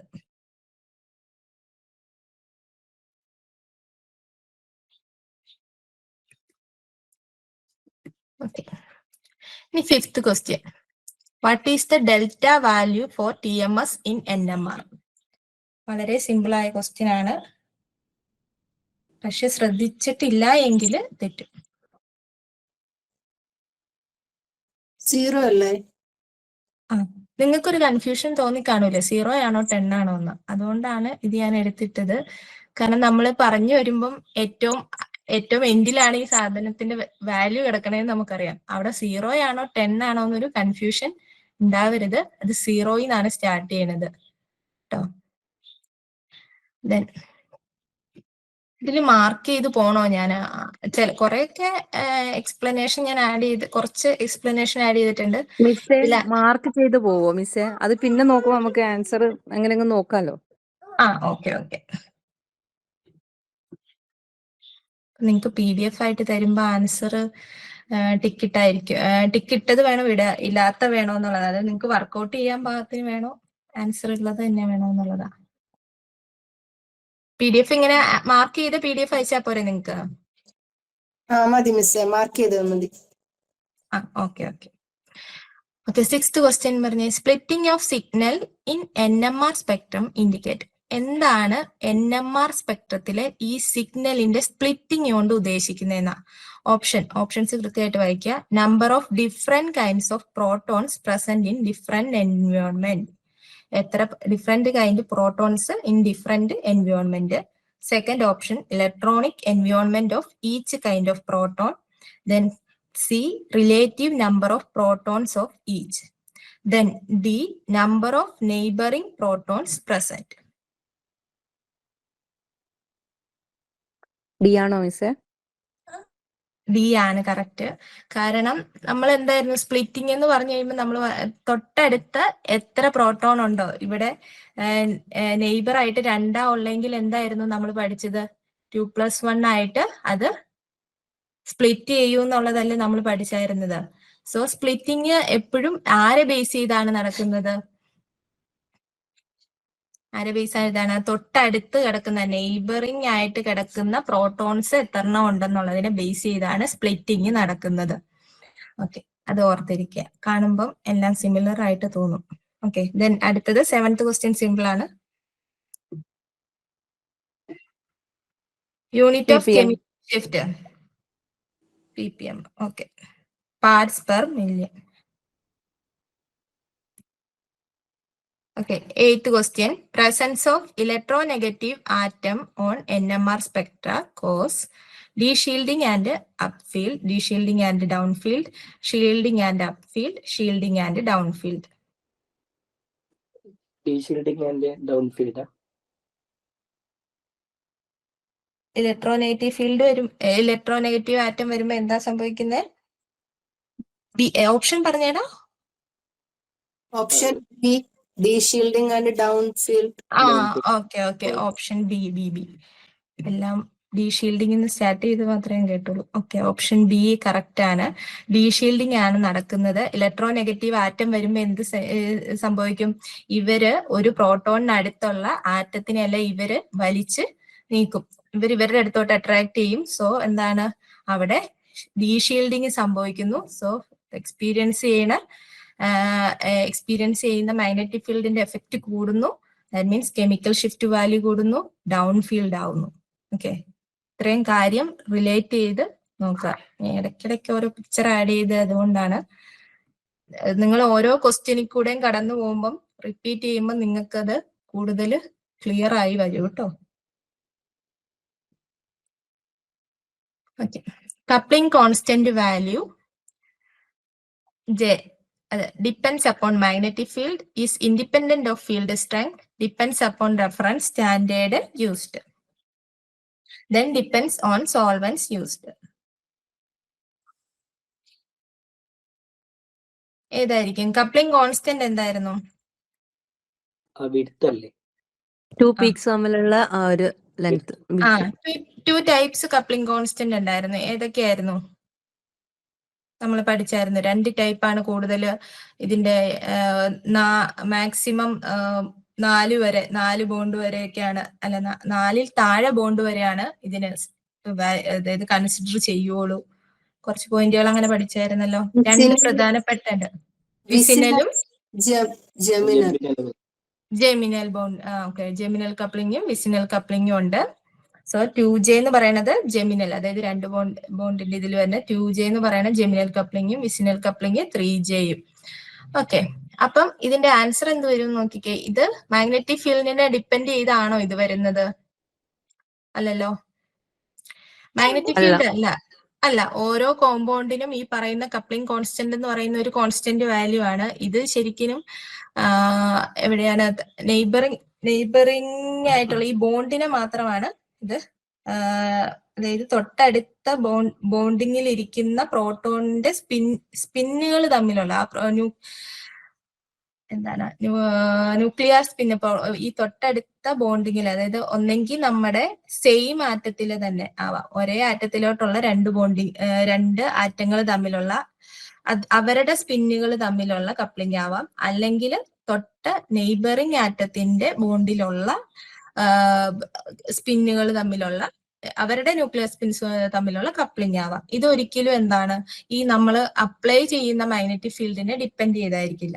ഓക്കെ, അപ്പം അതിന്റെ ആൻസർ എന്ന് പറയുന്നത് is independent of field strength ആയിരിക്കും. ഇത് എന്ന് പറയുന്നത് ഫീൽഡ് സ്ട്രെങ്തിനെ ഇൻഡിപെൻഡന്റ് ആയിരിക്കും. ഓക്കെ, ഇത് ജസ്റ്റ് മാഗ്നറ്റിക് ഫീൽഡ് എന്ന് പറഞ്ഞേക്കുന്നത് നിങ്ങൾ കൺസിഡർ ചെയ്യേണ്ട. ഇതെന്താണ്, നമ്മൾ ഡിപ്പെൻഡ്സ് അപ്പോൺ മാഗ്നറ്റിക് ഫീൽഡ് എന്ന് പറഞ്ഞു കഴിഞ്ഞാൽ ഇത് ഏത് മാഗ്നറ്റിക് ഫീൽഡ് ആണെന്ന് ഇവിടെ കറക്റ്റ് ആയിട്ട് നമ്മളടുത്ത് പറഞ്ഞിട്ടില്ല. അപ്പം ഇതിന്റെ അകത്ത് ഈ പറയുന്ന കപ്ലിംഗ് കോൺസ്റ്റന്റിന്റെ ഇടയ്ക്ക് ഇവര് തന്നെ, അതായത് ഓരോ കോമ്പൗണ്ടും അതിന്റെ പ്രോട്ടോൺസിന്റെ ഇത് തമ്മിൽ എന്താണ് ഒരു ഇൻഡ്യൂസ്ഡ് മാഗ്നറ്റിക് ഫീൽഡ് ഒക്കെ ഉണ്ടാവുന്നുണ്ടല്ലോ. സോ അതുകൊണ്ട് നമുക്ക് ഇത് കൺസിഡർ ചെയ്യേണ്ട. ഇത് അങ്ങനെ നമുക്ക് കറക്റ്റ് ആയിട്ട് പറയാത്ത ഒരു ഓപ്ഷൻസും നിങ്ങൾ കൂട്ടരുത്. അപ്പം നിങ്ങൾ എപ്പോഴും എന്താണ് ഏറ്റവും ഇതിനോട് യോജിക്കുന്ന ഓപ്ഷൻ ഏതാണെന്ന് നോക്കിയിട്ട് എടുക്കുക. Is independent of field strength. ഒരിക്കലും ഫീൽഡ് സ്ട്രെങ്ത് അനുസരിച്ച് എന്താണ് ഈ കപ്ലിംഗ് കോൺസ്റ്റന്റിന്റെ വാല്യൂ ചേഞ്ച് ആവുന്നില്ല. ഓക്കെ, ഫീൽഡ് സ്ട്രെങ്ത് കൂട്ടിയാലും കുറഞ്ഞാലും കപ്ലിംഗ് കോൺസ്റ്റന്റിന്റെ വാല്യൂ എന്ന് പറയുന്നത് സെയിം ആയിരിക്കും. ഓക്കെ, ഇതിനി അനൈസോട്രോപിക് എഫക്റ്റ് എന്താണെന്നാണ് ചോദിച്ചിരിക്കുന്നത്. അനൈസോട്രോപിക് എഫക്റ്റ് എന്ന് വെച്ച് കഴിഞ്ഞാൽ എന്താണ്? NMR സ്പെക്ട്രത്തില് നമ്മൾ ഏറ്റവും അത് ബേസിക് ആയിട്ട് പഠിച്ചു വരുന്ന ഒരു ഇതാണ്. അതായത് ഈ പറയുന്ന സൈക്ലിക് കോമ്പൗണ്ട്സുകൾ ഉണ്ടല്ലോ, നമ്മുടെ ബെൻസീന്റെ ഒക്കെ ഇതിൽ നമ്മൾ ഏറ്റവും കൂടുതൽ അനൈസോട്രോപിക് എഫക്റ്റ് ഒക്കെ പഠിച്ചിട്ടില്ലേ? അത് വെച്ചിട്ടുള്ളതാണ്. Shielding of protons through space by counter magnetic field, shielding or deshielding of protons through space by counter magnetic field, shielding or deshielding of protons through space by applied magnetic field, shielding of protons through space by applied magnetic field. ഇതിന്റെ എന്തെങ്കിലും idea ഉണ്ടോ? എന്താണ് option B ആണോ? Shielding or deshielding through space by counter magnetic field. Yes, very good, correct ആണ്. അപ്പം ഈ പറയുന്ന ഇതുപോലെ ഈ ഇലക്ട്രോൺസ്, ഇതിലെ പൈ ഇലക്ട്രോൺസിന്റെ മൂവ്മെന്റ് കാരണം ഇതിലൊരു റിംഗ് കറന്റ് ഫോം ചെയ്യുന്നു. സോ നമുക്ക് ഒരു അപ്ലൈഡ് മാഗ്നറ്റിക് ഫീൽഡ് ഉണ്ടാവുമ്പം ഓരോ ഇതിനനുസരിച്ചായിരിക്കും ഇതിന്റെ അറേഞ്ച്മെന്റ്, പ്ലെയിനിൽ എങ്ങനെ അറേഞ്ച് ചെയ്തിരിക്കുന്നു എന്നതനുസരിച്ച്. ഇപ്പം അപ്ലൈഡ് മാഗ്നറ്റിക് ഫീൽഡിനെ ഒന്നെങ്കിൽ ഈ റിംഗ് കറന്റ് കാരണം ഉണ്ടാവുന്ന ഈ ഇൻഡ്യൂസ്ഡ് മാഗ്നറ്റിക് ഫീൽഡ് എന്താണ്, ഒന്നെങ്കിൽ ഈ അപ്ലൈഡ് മാഗ്നറ്റിക് ഫീൽഡിനെ സപ്പോർട്ട് ചെയ്യും. സപ്പോർട്ട് ചെയ്യുവാണെങ്കിൽ എന്ത് ചെയ്യും? ഡീഷീൽഡ് ചെയ്ത് കൂടുതലായിട്ട് എക്സ്പീരിയൻസ് ചെയ്യുന്ന രീതിയിലാവാം. അല്ലെങ്കിൽ ഇത് ഷീൽഡിങ്ങിന് ഹെൽപ്പ് അതായത് അപ്ലൈഡ് മാഗ്നറ്റിക് ഫീൽഡിന്റെ എഫക്റ്റ് കുറയ്ക്കുന്ന രീതിയിൽ, induced magnetic field applied magnetic ഫീൽഡിന്റെ ഓപ്പോസിറ്റ് ഡയറക്ഷനിലാണ് എങ്കിൽ എന്ത് ചെയ്യും? ഈ നെറ്റ് എഫക്റ്റ് എന്താണ് കുറയ്ക്കും. നെറ്റ് എഫക്റ്റ് ഇതില് ഫീൽഡ് സ്ട്രെങ്ത് കുറയ്ക്കും. അങ്ങനെ രണ്ട് രീതിയിൽ. സോ അതുകൊണ്ട് ഇതിൽ നമുക്ക് ഷീൽഡിംഗ് എന്ന് മാത്രം പറയാൻ പറ്റത്തില്ല. അതുകൊണ്ട് ഷീൽഡിംഗ് ഓർ ഡീഷീൽഡിംഗ് രണ്ടും നടക്കാം. അതുകൊണ്ട് ബിയും സിയും എന്നുള്ള ഒരു ഓപ്ഷനിലോട്ട് നമുക്ക് ചുരുങ്ങാം. Then shielding or deshielding of protons. Okay, രണ്ടിലും protons through space by counter magnetic field. Counter magnetic field എന്ന് പറഞ്ഞു കഴിഞ്ഞാൽ ഇതില് ഈ പൈ ഇലക്ട്രോൺസിന്റെ ഈ റിംഗ് കറന്റ് ഉള്ളത് കൊണ്ടും ഈ ഡീലോക്കലൈസേഷൻ ഓഫ് പൈ ഇലക്ട്രോൺസ്, അതാണ് ഇതിന്റെ മെയിൻ കാരണം. ഇവിടെ ഒരു കൗണ്ടർ മാഗ്നറ്റിക് ഫീൽഡ് ഫോം ചെയ്യുന്നു. അപ്പൊ ഈ അതുമല്ല, ഇതെന്താണ്, ഇങ്ങനെ ഒരു ക്ലോസ്ഡ് സ്പേസ് ആയതുകൊണ്ടുമാണ് ഇങ്ങനെ ഒരു റിംഗ് കറന്റ് ഇവിടെ ഫോം ചെയ്യാൻ കാരണം. ഓക്കെ, അപ്പൊ എന്താണ് ഇവിടെ വരുന്നത്? Space by counter magnetic field ആയിരിക്കും വരുന്നത്, ഒരിക്കലും space by applied magnetic field അല്ല. സോ നമ്മുടെ ആൻസർ എന്ന് പറയുന്നത് ബി ആണ് ആൻസർ.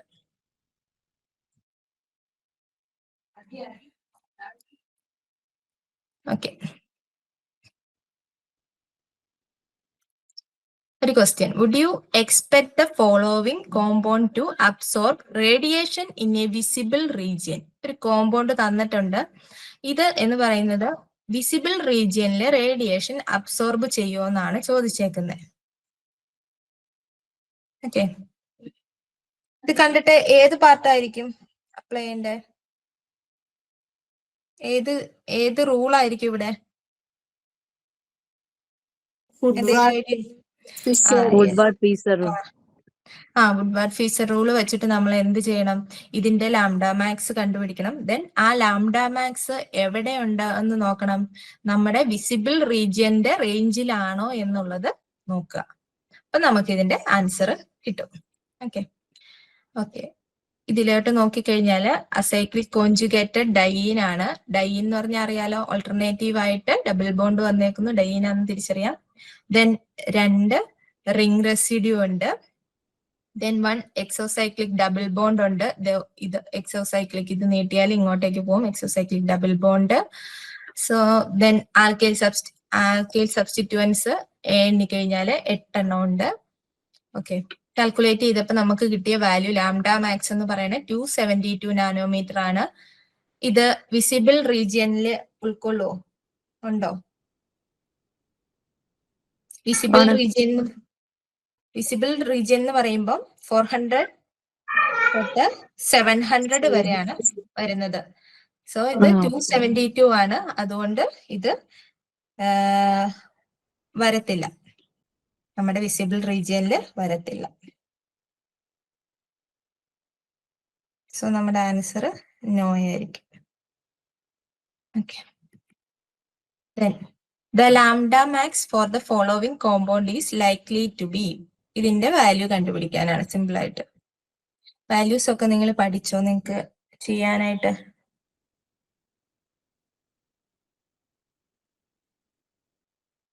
ജസ്റ്റ് ഒന്ന് നോക്കിക്കേ, വാല്യൂ കണ്ടുപിടിക്കാൻ പറ്റുന്നുണ്ടോന്ന്. ഇത് ഏതാണ് കേസ് വരുന്നത്? ഡൈൻ അല്ലേ? Diene conjugated.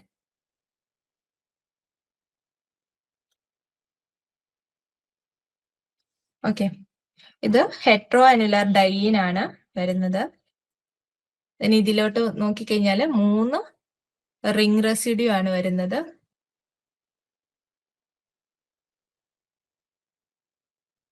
ഇവിടെ 1, ഇവിടെ 2, ഇത് 3 ring residue. Then 1 SCH3 group വരുമ്പം അതിന് 30 nanometre. Then 1 exocyclic double bond, അതായത് ഇത് നീട്ടിക്കഴിഞ്ഞാൽ എക്സോസൈക്ലിക് ഡബിൾ ബോണ്ട് ആണ്. ദെൻ ടോട്ടൽ 265 നാനോമീറ്റർ ആണ് ഇതിന്റെ ആൻസർ വരുന്നത്. വാല്യൂസ് ഇത് ഭയങ്കര ഇമ്പോർട്ടന്റ് ആണ്, വാല്യൂസ് പഠിച്ചു വെക്കുക. മാക്സിമം ഏറ്റവും കോമൺ ആയിട്ട് വരുന്നത് എപ്പോഴും അത് കൂടുതലായിട്ട് സ്ട്രെച്ച് ചെയ്ത് പഠിക്കുക കേട്ടോ. Then what will be the lambda max of the following compound? തന്നിരിക്കുന്ന കോമ്പൗണ്ടിന്റെ ലാംഡ മാക്സ് ആണ് ചോദിച്ചേക്കുന്നത്. ഇതിൽ വരുമ്പോഴും ഡൈനിന്റെ വാല്യൂ വരുന്നുണ്ട്, പിന്നെ റിംഗ് റെസിഡ്യൂ വരുന്നുണ്ട്, എക്സോസൈക്ലിക് ഡബിൾ ബോണ്ട് വരുന്നുണ്ട്, ആൽക്കൈൽ സബ്സ്റ്റിറ്റ്യൂവന്റ് വരുന്നുണ്ട്.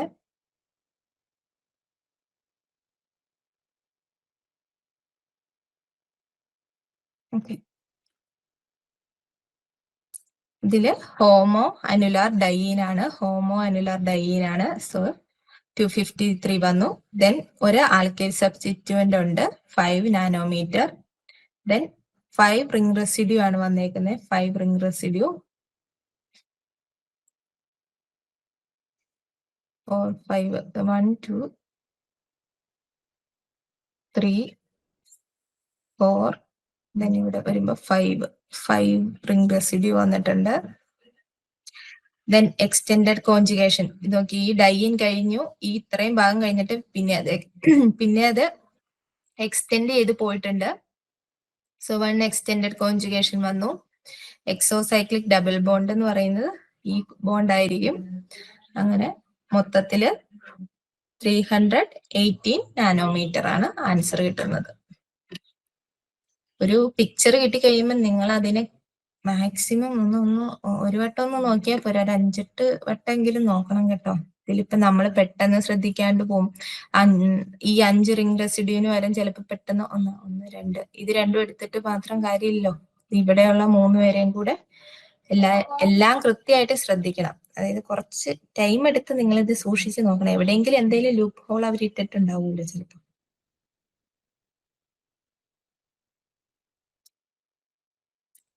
Then determine the lambda max of the compound given below.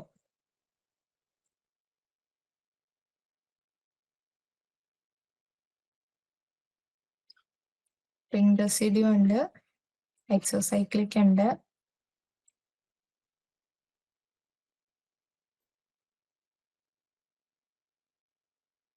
വേറെ എന്തെങ്കിലും ഉണ്ടോ ഇതില് ആഡ് ചെയ്യാൻ?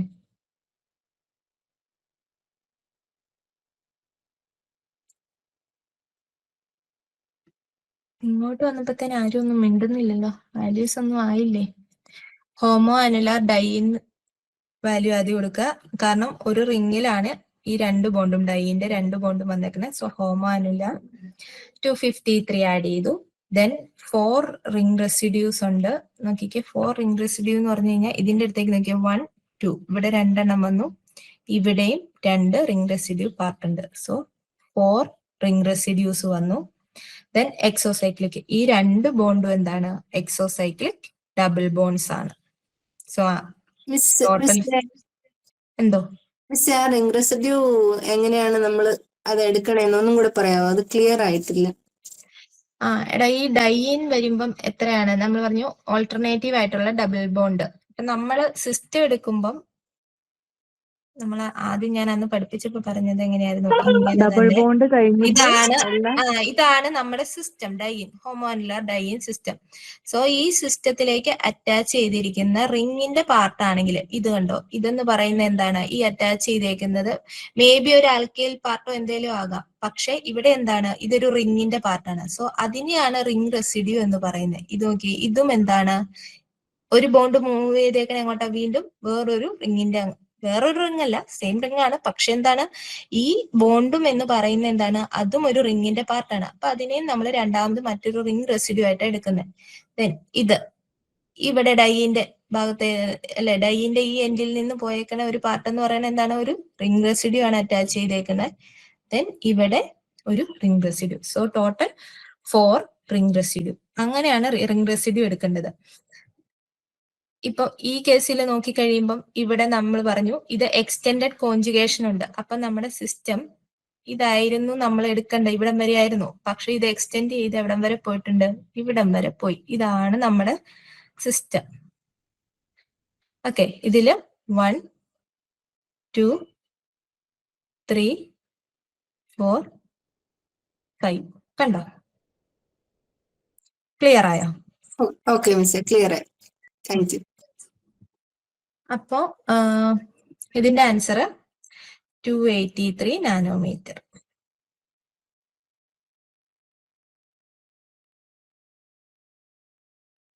What would likely be the lambda max value of the following? ഇതിന്റെ വാല്യൂ അതേപോലെ തന്നെ കണ്ടുപിടിക്കാവുന്നേ ഉള്ളൂ. ഹെട്രോ അനുലാർ ആണ്. കാരണം എന്താണ്, ഇവിടെ ഡബിൾ ബോണ്ട്, ഡൈയിന്റെ ഒരു ബോണ്ട് ഒരു റിങ്ങിലും മറ്റേ ബോണ്ട് മറ്റൊരു റിങ്ങിലുമാണ് നടക്കുന്നത്. സോ ഹെട്രോ അനുലാർ ഡൈയിനാണ് 215 വരും. ദെൻ റിംഗ് റെസിഡ്യൂ എണ്ണാൻ ഇപ്പൊ അറിയാലോ, 1 2 3 ദെൻ 4 റിംഗ് റെസിഡ്യൂ. ഇതില് ഈ ബോണ്ടും എക്സ്റ്റെൻഡ് ചെയ്താൽ മറ്റൊരു റിങ്ങിലോട്ടാണ്, റിങ്ങിന്റെ അകത്തോട്ടാണ് അത് എക്സ്റ്റെൻഡ് ചെയ്യുന്നത്. സോ അതിനെ എക്സോസൈക്ലിക് ഡബിൾ ബോണ്ട് എന്ന് വിളിക്കും. So 2 exocyclic double bond, then 1 extended conjugation. Diene കഴിഞ്ഞിട്ട് എക്സ്റ്റെൻഡ് ചെയ്തേക്കുന്ന ഒരു ബോണ്ടും കൂടെ വന്നു. So answer 275 nanometre.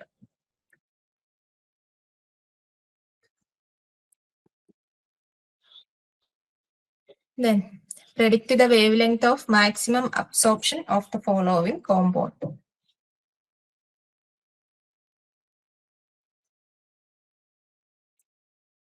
Wave length of അല്ല, ഈ ക്വസ്റ്റ്യൻ ആണെങ്കിൽ പോലും നിങ്ങളൊന്ന് ജസ്റ്റ് ഒന്ന് വായിച്ചു നോക്കണേ. കാരണം ഇതിപ്പം നമ്മൾ ഈ പോർഷൻ മാത്രം ഡിസ്കസ് ചെയ്യുമ്പം നിങ്ങൾക്ക് മനസ്സിലാവും, ഓക്കെ ഇവിടെ വുഡ്വേർഡ് ഫിഷർ ഈ റൂളാണ് യൂസ് ചെയ്യുന്നതെന്നുള്ളത് നിങ്ങൾക്ക് മനസ്സിലായി. പക്ഷെ നിങ്ങൾ മൊത്തത്തിൽ ഒരു എക്സാം, ഇപ്പം നിങ്ങൾ ബയോ കെമിസ്ട്രി പഠിക്കുന്നുണ്ട്, ഫോറൻസിക് ഉണ്ട്, ഇപ്പം നമ്മുടെ തന്നെ കെമിസ്ട്രിയിൽ വേറെ പാർട്ടുകൾ NMR പഠിക്കുന്നുണ്ട്, ഇതൊക്കെ പഠിക്കുന്നുണ്ടല്ലോ. അപ്പൊ വേറെ കാര്യങ്ങളൊക്കെ പഠിക്കുന്നതിന്റെ കൂട്ടത്തിൽ വരുമ്പം നിങ്ങൾക്ക് കൺഫ്യൂഷൻ ഉണ്ടാവരുത്. ഇവിടെ ലാംഡ മാക്സ് ഇതെന്നൊക്കെ പറയുമ്പോഴത്തേന് എങ്ങനെ ക്വസ്റ്റ്യൻ വരുന്നു എന്നുള്ളത് ഒന്ന് നന്നായിട്ട് വായിച്ചു നോക്കണം. നിങ്ങൾക്ക് ഇപ്പൊ പെട്ടെന്ന് നിങ്ങൾ ആ മുകളത്തെ ഭാഗം വായിക്കുക പോലും ചെയ്തിട്ടുണ്ടാവില്ല ഇപ്പൊ ഇരിക്കുന്ന ആരും. നേരെ പിക്ചറിലോട്ട് നോക്കി എത്ര ഡബിൾ ബോണ്ട് ഉണ്ട്, ഇത് ഏതാ സിസ്റ്റം, ഇതിനകത്തേക്ക് ചിന്ത പോയി കാണും. അപ്പൊ അങ്ങനെ അങ്ങോട്ട് വിചാരിക്കരുത്. ഇതിപ്പോ ടോപ്പിക് ഏതാന്ന് നിങ്ങൾക്ക് അറിയാം, അപ്പൊ ആ ടോപ്പിക്ക് മാത്രം കോൺസെൻട്രേറ്റ് ചെയ്താണ് പോകുന്നത്. ഈ ഇങ്ങനെയുള്ള പരീക്ഷകളിലൊക്കെ നമുക്ക് അബദ്ധം പറ്റുന്നത്, നമ്മൾ ഒത്തിരി പഠിച്ചു കഴിയുമ്പോൾ നമുക്ക് ഒത്തിരി കൺഫ്യൂഷൻസ് വരും. അതുകൊണ്ട് ക്വസ്റ്റ്യൻസ് വായിച്ച് മനസ്സിലാക്കുന്നത് ഭയങ്കര ഇമ്പോർട്ടന്റ് ആണ്. ഈ ഒരു സംഭവം എന്താണ് മാക്സിമം അബ്സോർപ്ഷൻ ലാംഡ മാക്സ് ആണ് എന്നുള്ള അതൊന്നും വീണ്ടും റിപ്പീറ്റ് വായിക്കണം കേട്ടോ. ഓക്കെ, ഇതാണ് കോമ്പൗണ്ട് വന്നിട്ടുണ്ട്. ലാംഡ മാക്സ് കണ്ടുപിടിക്കാനാണ് ചോദ്യം. ഇവിടെ നമ്മൾ ആൽഫ ബീറ്റ അൺസാച്ചുറേറ്റഡ് കാർബണൈൽ കോമ്പൗണ്ടിന്റെ പഠിച്ചിട്ടുണ്ടായിരുന്നു, അതാണ് ഇവിടെ അപ്ലൈ ചെയ്യേണ്ടത്. So 6 membered alpha beta unsaturated കീറ്റോന്റെ 215 വരും. ദെൻ ഇവിടെ വരുമ്പോൾ നമ്മൾ ആൽഫ ബീറ്റ ഗാമ അത്രയില്ല, നല്ല ആൽഫ ബീറ്റ ഗാമ വരുന്നുണ്ട്. പൊസിഷനിലുള്ള ഓരോന്നിന്റെയും വാല്യൂ പഠിക്കാനുള്ള ഒരു കോളം ഒക്കെ ഇട്ട് തന്നായിരുന്നു, അതാണ് ഇവിടെ അപ്ലൈ ചെയ്യേണ്ടത്. So ring residue at alpha position വരുമ്പോൾ 10 nm. ദെൻ 2 റിംഗ് റെസിഡ്യൂ ഉണ്ട്, 2 റിംഗ് റെസിഡ്യൂ ഉണ്ട്. അതിൻ്റെത് എവിടെയാണ്, ബീറ്റ പൊസിഷനിലാണ് റിംഗ് റെസിഡ്യൂ വന്നേക്കുന്നത്. ഈ ബീറ്റ പൊസിഷനിൽ 2 റിംഗ് റെസിഡ്യൂ, ഇത് ആൽഫ പൊസിഷനിലെ ഒരു റിംഗ് റെസിഡ്യൂ ഇത്. അതെന്താ മിസ് ആൽഫ പൊസിഷനിൽ 2 എണ്ണം വരാത്ത? ആൽഫ പൊസിഷനില് ഇത് നോക്കിക്കേ, നമ്മുടെ ഈ ബേസിക് ഉള്ള സംഭവം എന്താണ്, ആൽഫ ബീറ്റ അൺസാച്ചുറേറ്റഡ് കീറ്റോൺ അല്ലേ. അപ്പൊ നമ്മള് ഈ alpha beta unsaturated ketone full ആയിട്ട് എടുക്കുന്നു. ആൽഫ ബീറ്റ പൊസിഷനിൽ അൺസാച്ചുറേഷൻ വന്നു. ഓക്കെ, ഇതാണ് നമ്മുടെ സിസ്റ്റം വന്നത്. അപ്പൊ ഈ സിസ്റ്റത്തില് ഈ ആൽഫയുടെ പൊസിഷനിൽ നോക്കിക്കേ, ആൽഫയുടെ പൊസിഷനിൽ നിന്ന് പുറത്തോട്ട് പോയേക്കണ ബോണ്ട് എന്ന് പറയുന്നത് ആകെ എങ്ങോട്ടേക്കാ ഉള്ളത്, ഈ ഒരു പുറത്തോട്ടുള്ള ബോണ്ട് എന്ന് പറയുന്നത് ഈ ഒരു റിങ്ങിലോട്ട് മാത്രമേ ഉള്ളൂ. ഇതെന്ന് പറയുന്ന ആ സിസ്റ്റത്തിൽ ഇൻവോൾവ് ചെയ്താണ്. നമ്മളപ്പോ ഈ കേസിലാണേലും നമ്മൾ ഒരിക്കലും ഇവിടെ എന്താ പറയാ, ഇതിന്റെ ഈ സിസ്റ്റത്തിന്റെ അകത്തുള്ളത്. അപ്പൊ നോക്കിക്കേ, ഇത് ഈ ബോണ്ട് കഴിഞ്ഞ് ഇത് ഒരു റിങ്ങിലോട്ടാ പോയെന്നും പറഞ്ഞ് നമ്മൾ കൗണ്ട് ചെയ്യാറില്ലല്ലോ. ഓക്കെ, ഇതും കൂടെ ആ സിസ്റ്റത്തിന്റെ പാർട്ടാണല്ലോ. ഈ പറയുന്ന കീറ്റോൺ അതിന്റെ പാർട്ട് ആയതുകൊണ്ടാണ് നമ്മൾ ആ കീറ്റോണിന് മുന്നുള്ളത് നമ്മൾ എന്താണ് കൺസിഡർ ചെയ്യാത്തത്. ഇവിടെ വരുമ്പം ആൽഫ ബീറ്റ പൊസിഷനിലുള്ള വാല്യൂസ് ആണ് നമ്മൾ എടുക്കുന്നത്. ഓക്കെ, ഇതിന്റെ കേസിന്റെ നമ്മൾ എടുത്തേക്കണത് ഒന്നുകൂടെ ഒന്ന് ക്ലിയർ ആക്കി നോക്കണം കേട്ടോ, അത് മനസ്സിലാവും. ആൽഫ ഈ ഒരു സംഭവത്തിലും വ്യത്യാസം വരുന്നത് അതാണ്. ഇതിലെ ഓരോ വാല്യൂസും നമ്മൾ ആൽഫ ബീറ്റ അതിന്റെ ഓരോ പൊസിഷൻസ് വെച്ച് മാത്രമാണ് എടുക്കുന്നത്. ഓക്കെ, അപ്പൊ ഇതിന്റെ Okay, വാല്യൂ miss. വരുന്നത് ഓക്കെ ആൽഫ Ma'am. എന്തോ അപ്പോ ആൽഫന്റെ അടുത്ത് ഡബിൾ ബോണ്ട് ഓ വന്ന പോലെ തന്നെയല്ലേ ബീറ്റന്റെ അടുത്തും ഡബിൾ ബോണ്ട് ഓ വരുന്നേ? അപ്പൊ അതിലെന്തുകൊണ്ടാ ബീറ്റന്റെ റിംഗ് റെസിഡ്യൂ എടുത്തേ? എടാ ഇവിടെന്ന് ഒന്നെങ്കിൽ ഇതെടുക്കുക, ഇതിങ്ങനെ സിസ്റ്റം ആയിട്ട് എടുക്കുക, അല്ലെങ്കിൽ ഇവിടുന്ന് ഇങ്ങനെ സിസ്റ്റം എടുക്കുക. മനസ്സിലായോ? ആൽഫ ബീറ്റ ഏതെങ്കിലും ഒന്ന് അൺസാച്ചുറേറ്റഡ് അല്ലേ? ഓക്കെ ഇതൊക്കെ ആൽഫ ബീറ്റ അൺസാച്ചുറേറ്റഡ് കീറ്റോൺ വരാനിപ്പം ഒരെണ്ണം മതിയല്ലോ. ഇപ്പൊ ഇവിടെ നിന്ന് എടുത്താലും അവിടെ നിന്ന് എടുത്താലും സിമിലർ ആണ് ഈ കോമ്പൗണ്ടിന്റെ കേസിൽ അല്ലെ. ആൽഫയും ബീറ്റയും ജസ്റ്റ് ചേഞ്ച് ചെയ്യണമെന്നേ ഉള്ളൂ. ഓക്കെ, അപ്പൊ ഇവിടുത്തെ value 249 nanometre.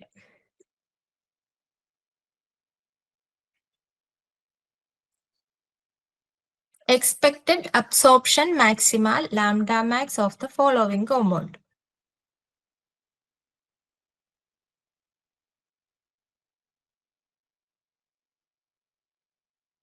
Okay, alpha beta unsaturated ketone തന്നെയാണ് ഇവിടെ.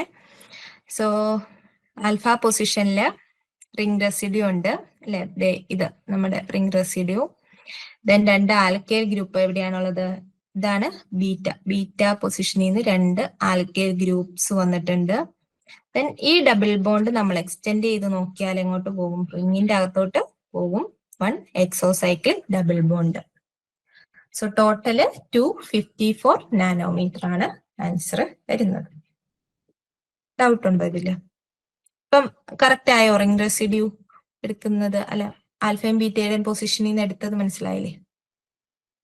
മറ്റേത് 2 എണ്ണം വന്നോണ്ടാണ് നിങ്ങൾക്ക് കൺഫ്യൂഷൻ വന്നത്. ഇതിപ്പം സിംഗിൾ ഒരു കീറ്റോൺ മാത്രമല്ലേ ഉള്ളൂ.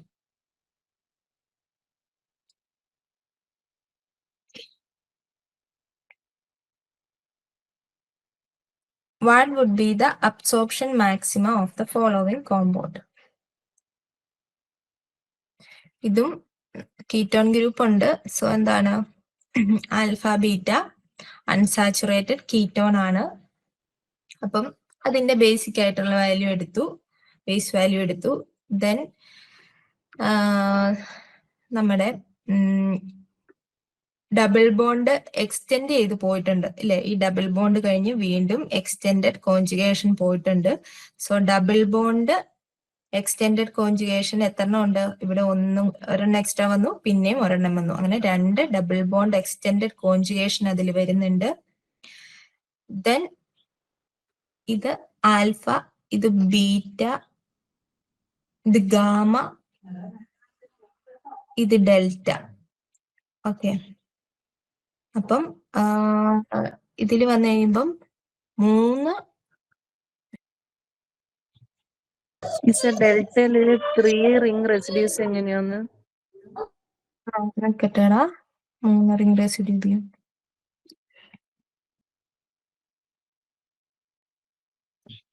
ഓക്കെ, ഇതിൽ നമുക്ക് അറിയാവുന്ന ആദ്യം എടുത്തു പോകാതെ ശരിയാവുള്ളൂ. ഓക്കെ, ഒരു റിംഗ് റെസിഡ്യൂ അറ്റ് ബീറ്റ പൊസിഷനിലുള്ള ഒരു റിംഗ് റെസിഡ്യൂ എന്ന് പറയുന്നത് ഇതാണ് നമ്മുടെ ബീറ്റ പൊസിഷൻ. സോ ബീറ്റ പൊസിഷനിൽ ഒരു റിംഗ് റെസിഡ്യൂ ഉണ്ട്, അതിന്റെ വാല്യൂ നമ്മൾ എടുത്തു. Then 3 ring residue beyond delta position, അതായത് ഇവിടം വരെ നമുക്ക് വാല്യൂസ് തന്നിട്ടുള്ളൂ എന്ന് തോന്നുന്നു. നിങ്ങൾക്ക് ആ ടേബിളിൽ എനിക്ക് തോന്നുന്നു ആൽഫ ബീറ്റ ഡെൽറ്റ തന്നിട്ടുണ്ടോ എന്ന് തന്നെ എനിക്ക് ഡൗട്ടാണ്. ഡെൽറ്റയും കൂടി ഉണ്ടെന്ന് തോന്നുന്നു. അപ്പം ഡെൽറ്റ കഴിഞ്ഞ് വരുന്നതിന്റെ റിംഗ് റെസിഡ്യൂസിന്റെ വാല്യൂസ് 3 റിംഗ് റെസിഡ്യൂസ് ഉണ്ട്. ഇതുണ്ട് ഇവിടെ, ഇതുവരെ ഉള്ളതാണ് ഡെൽറ്റ എന്ന് പറയുന്നത്. അപ്പൊ ഈ ഡെൽറ്റ വാല്യൂ കഴിഞ്ഞിട്ട് വരുന്ന വാല്യൂസ് അല്ലേ ഇങ്ങോട്ടേക്കുള്ളത്. സോ ഇങ്ങോട്ട് ഏത് വാല്യൂസ് വന്നാലും അത് അവിടെയുള്ള റിംഗ് റെസിഡ്യൂവിന്റെ എണ്ണം. ഓക്കെ, അവിടെയുള്ള ആ റിംഗ് റെസിഡ്യൂസ് എത്ര എണ്ണം ഉണ്ടെങ്കിലും, അതായത് ഇവിടെയുള്ള ഈ പൊസിഷനും നോക്കുക. ഈ പൊസിഷനിൽ ഒരു റിംഗ് റെസിഡ്യൂ ഉണ്ട്, ഈ പൊസിഷനിൽ ഒരു റിംഗ് റെസിഡ്യൂ അല്ല, 2 റിംഗ് റെസിഡ്യൂ ഉണ്ട്. ആ എല്ലാ റിംഗ് റെസിഡ്യൂസിനും ഒരേ വാല്യൂ ആണ് വരുന്നത്. സോ അപ്പൊ അവിടെ അങ്ങനെ 3 റിംഗ് റെസിഡ്യൂ ഉണ്ട്, അതിന്റെ ടോട്ടൽ വാല്യൂ 54 ആണ് വന്നത്. ഓക്കെ, ഞാൻ ആ ടേബിളിനകത്തേക്ക് ആഡ് ചെയ്യാൻ മറന്നുപോയി. നിങ്ങൾക്ക് അന്ന് തന്ന ആ ടേബിളിന്റെ അകത്ത് അതിന്റെ കറക്റ്റ് വാല്യൂസ് കിടക്കുന്നുണ്ട്, ഒന്ന് ചെക്ക് ചെയ്യണേ. അപ്പം ഓക്കെ ഈ മിസ്. ഈ പറഞ്ഞ ആൽഫ ബീറ്റ ഡെൽറ്റ വരെയാണ് സാധാരണ രീതിയിൽ നമുക്ക് കറക്റ്റ് ഒരു വാല്യൂ പറഞ്ഞിട്ടുള്ളത്. ഡെൽറ്റ ബിയോണ്ട് ഡെൽറ്റ വാല്യൂസിന്റെ അപ്പുറത്തേക്ക് വരുന്ന എല്ലാത്തിനും സിമിലർ വാല്യൂ ആണ് വരുന്നത്. സോ നമുക്കിവിടെ ഡെൽറ്റ വരെ കൗണ്ട് ചെയ്യാൻ പറ്റും. ഡെൽറ്റ കഴിഞ്ഞുള്ളതിന് വരുന്ന ഓരോന്നിന്റെ റിംഗ് റെസിഡ്യൂസിന്റെ വാല്യൂസ് നമുക്ക് കൗണ്ട് ചെയ്യണം. ദെൻ അങ്ങനെ 3 റിംഗ് റെസിഡ്യൂ ഉണ്ട്. അതിന് 54 ആണ് ആൻസർ വാല്യൂ വരുന്നത്. Then 2 double bond extended conjugation. Extended conjugation എന്ന് പറഞ്ഞു കഴിഞ്ഞാൽ 2 ഡബിൾ ബോണ്ട് വീണ്ടും എന്താണ് ഓൾട്ടർനേറ്റീവ് ആയിട്ട് വന്നിട്ടുണ്ട്. ഓക്കെ, ഇത് ഡൈയീൻ അല്ലല്ലോ. ഇത് ഡൈയീൻ അല്ലാത്തത് കൊണ്ട് നമ്മൾ ഇങ്ങനെ മൊത്തത്തിൽ എന്താണ് എടുത്തു പോവാതെ ഈ വന്നിരിക്കുന്ന ഈ എക്സ്ട്രാ വന്നേക്കുന്ന ഡബിൾ ബോണ്ടിന് വാല്യൂ ആഡ് ചെയ്തിട്ടുണ്ട്. ദെൻ 3 എക്സോസൈക്ലിക് ഡബിൾ ബോണ്ട് ആണ് വന്നേക്കുന്നത്. അത് എക്സോസൈക്ലിക് ഡബിൾ ബോണ്ട്, ഈ ഡബിൾ ബോണ്ട് ഇത് എക്സ്റ്റെൻഡ് ചെയ്ത് നോക്കുക ഓരോ ഡബിൾ ബോണ്ടും. അപ്പൊ നോക്കി കഴിയുമ്പോൾ 3 എണ്ണം ഉണ്ട് മൊത്തം. ഇതൊരെണ്ണം, ദെൻ ഇതൊരെണ്ണം 2. ദെൻ ഈ കീറ്റോണിന്റെ ഡബിൾ ബോണ്ടും എക്സ്റ്റെൻഡ് ചെയ്ത് കഴിഞ്ഞാൽ റിങ്ങിന്റെ അകത്തോട്ട് വരും. സോ 3 എക്സോസൈക്ലിക് ഡബിൾ ബോണ്ട് വരുന്നു. സോ ടോട്ടൽ വാല്യൂ 356 നാനോമീറ്റർ ആണ്. ഇത്രയും ടഫ് ഉള്ളതൊന്നും ചോദിക്കാതിരിക്കാൻ ഞാൻ പ്രാർത്ഥിക്കാം. അതായത് ഈ പറഞ്ഞ ഡെൽറ്റ വാല്യൂ വരെ പഠിക്കുമ്പം കുറച്ചധികം കൺഫ്യൂഷൻസ് വരുമല്ലോ. കാരണം ഓരോ സാധനത്തിനും, അതായത് റിംഗ് റെസിഡ്യൂ ആയിക്കോട്ടെ, ഡബിൾ ബോണ്ട് എക്സ്റ്റെൻഡഡ് ആയിക്കോട്ടെ, ആൽക്കൈൽ ഗ്രൂപ്പ് വരട്ടെ, എല്ലാത്തിനും നമ്മൾ ആൽഫ ബീറ്റ ഗാമ വരെയുള്ളത് പഠിക്കുന്നത് തന്നെ പാടാണ്. പിന്നെ അതിന്റെ അപ്പുറത്തുള്ള വാല്യൂയും കൂടെ ആവുമ്പോൾ കുറച്ചധികം ഡീപ്പായിട്ട് പഠിക്കണം. Okay. What is expected wavelength of maximum absorption of the conjugated system depicted below? Conjugated system. Alpha beta unsaturated ketone തന്നെയാണ് ഇവിടെ കൊടുത്തിരിക്കുന്നത്. നിങ്ങൾ നോക്കിക്കേ, നിങ്ങൾക്ക് മനസ്സിലാവുന്നുണ്ടോ എന്ന്. ആൽഫ ബീറ്റ അൺസാച്ചുറേറ്റഡ് കീറ്റോണിന്റെ ബേസ് വാല്യൂ 215 എടുത്തു. ദെൻ ആൽഫ പൊസിഷനിലെ ബീറ്റ പൊസിഷനിലുള്ള അഡീഷണൽ ഗ്രൂപ്പുകളൊക്കെ നോക്കിക്കേ. ബീറ്റ പൊസിഷനിൽ എന്താണ്? ബീറ്റ പൊസിഷനിൽ ഒരു ആൽക്കൈൽ ഗ്രൂപ്പ് ഉണ്ട്. ആൽഫ പൊസിഷനിലും എന്താണ്? ഒരു ആൽക്കൈൽ ഗ്രൂപ്പ് ഉണ്ട്. ദെൻ ഗാമ പൊസിഷനിൽ എന്തുണ്ട്? ഒരു ആൽക്കൈൽ ഗ്രൂപ്പ് ഉണ്ട്. അപ്പൊ കണ്ടോ, ഓരോന്നിന്റെ വാല്യൂ കണ്ടോ? ആൽഫ പൊസിഷനിൽ 10 ആണ്, ബീറ്റ പൊസിഷനിൽ 12, ഗാമ പൊസിഷനിൽ വന്നപ്പോ 18. ദെൻ എക്സ്റ്റെൻഡഡ് കോൺജുഗേഷൻ വന്നതിന്, എക്സ്റ്റെൻഡഡ് ഡബിൾ ബോണ്ട് കോൺജുഗേഷൻ വന്നതിന് 30. അങ്ങനെ ടോട്ടൽ 285 നാനോമീറ്റർ ആണ് ആൻസർ വന്നത്. 285 നാനോമീറ്റർ.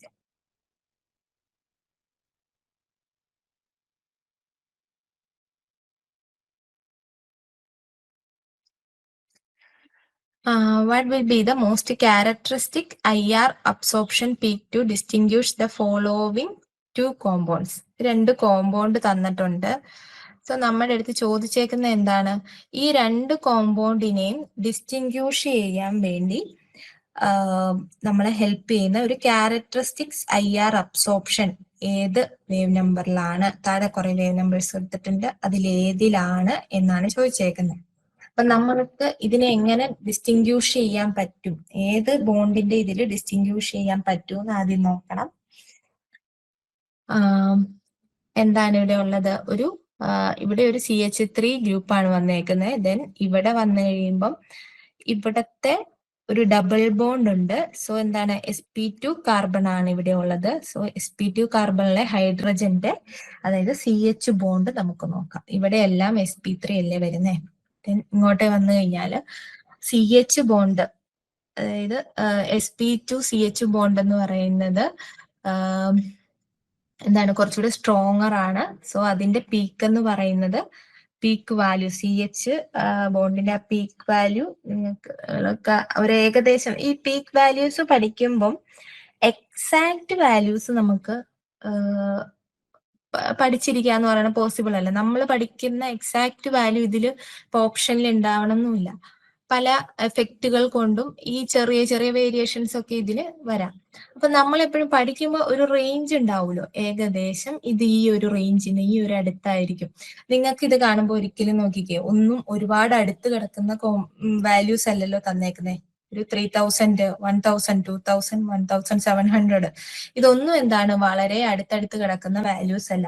അപ്പം ഇത് ഒരു ഐഡിയ എന്ന് പറഞ്ഞു കഴിഞ്ഞാൽ നിങ്ങൾക്ക് ഇന്ന ബോണ്ട് അല്ലെങ്കിൽ ഇന്ന ഒരു ഗ്രൂപ്പിന്റെ വാല്യൂ ഇന്ന ഒരു ഭാഗത്തായിരിക്കും. ഒരു റേഞ്ച് പഠിക്കുക, ഏകദേശം ഈ ഒരു റേഞ്ചിൽ ഇവരൊക്കെയാണ് വരുന്നതെന്നുള്ള ഒരു ഐഡിയ ഉണ്ടായിരിക്കണം. അപ്പൊ നിങ്ങൾക്ക് ഓപ്ഷൻസിൽ നിന്ന് കട്ട് ചെയ്ത് ആൻസറിലോട്ട് എത്താൻ പറ്റും. അല്ലാണ്ട് ഈ പറയുന്ന വാല്യൂസ് പക്കായായിട്ട് വിചാരിക്കുന്ന പോലെ ആയിരിക്കില്ല നമ്മൾ ഓരോ ക്വസ്റ്റ്യനിലും വരിക. ഏകദേശം ഒരു സിമിലർ ആ ഒരു റേഞ്ചിൽ വരും എന്നേ ഉള്ളൂ കേട്ടോ. അപ്പം ഈ പറഞ്ഞ sp2 ഹൈബ്രിഡൈസ്ഡ് കാർബണിന്റെ CH ബോണ്ട് എവിടെ വരും? 3100 വരുന്നത്. സോ ആ ഒരു ബോണ്ട് ആർക്കുണ്ടാവില്ല? ഈ ഫസ്റ്റ് കോമ്പൗണ്ടിൽ ഇല്ല, കാരണം അവിടെ ഡബിൾ ബോണ്ട് ഒന്നുമില്ല.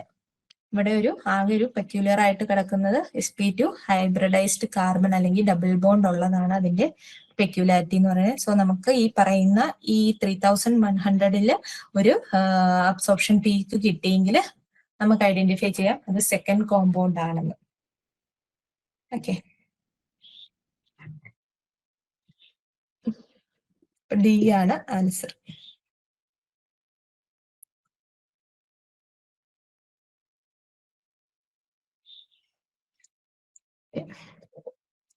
Mass spectroscope. In mass spectroscopy, intensity of each signal represents ഓരോ സിഗ്നലിന്റെയും ഇന്റൻസിറ്റി എന്താണ് റെപ്രസെന്റ് ചെയ്യുന്നത് എന്നാണ് ചോദിച്ചേക്കുന്നത്. ഓപ്ഷൻസ് വായിച്ചു നോക്കിയിട്ട് ആൻസറിലോട്ട് എത്താവുന്നതാണ് പെട്ടെന്ന് തന്നെ.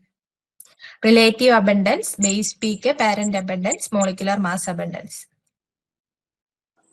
Molecular mass abundance. Relative abundance. Relative abundance ആണ്. ഞാൻ അന്ന് ഗ്രാഫ് എടുത്തപ്പോഴും ഞാൻ പറഞ്ഞു താഴെ എന്താന്നും, അതായത് എക്സിൽ എന്താ വൈയിൽ എന്താന്നുള്ളത് നോക്കിക്കോണം. കാര്യം സിമ്പിൾ ആയിട്ട് ചോദിക്കാം, പക്ഷെ നമ്മൾ ശ്രദ്ധിച്ചിട്ടുണ്ടാവില്ല, അതാ പ്രശ്നം. റിലേറ്റീവ് അബണ്ടൻസ് ആണ് അവിടെ വരുന്നത് കേട്ടോ, relative abundance.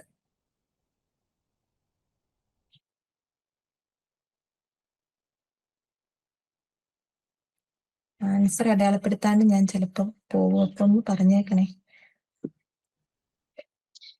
Then the base peak in mass spectrum is the peak set to 100% relative intensity.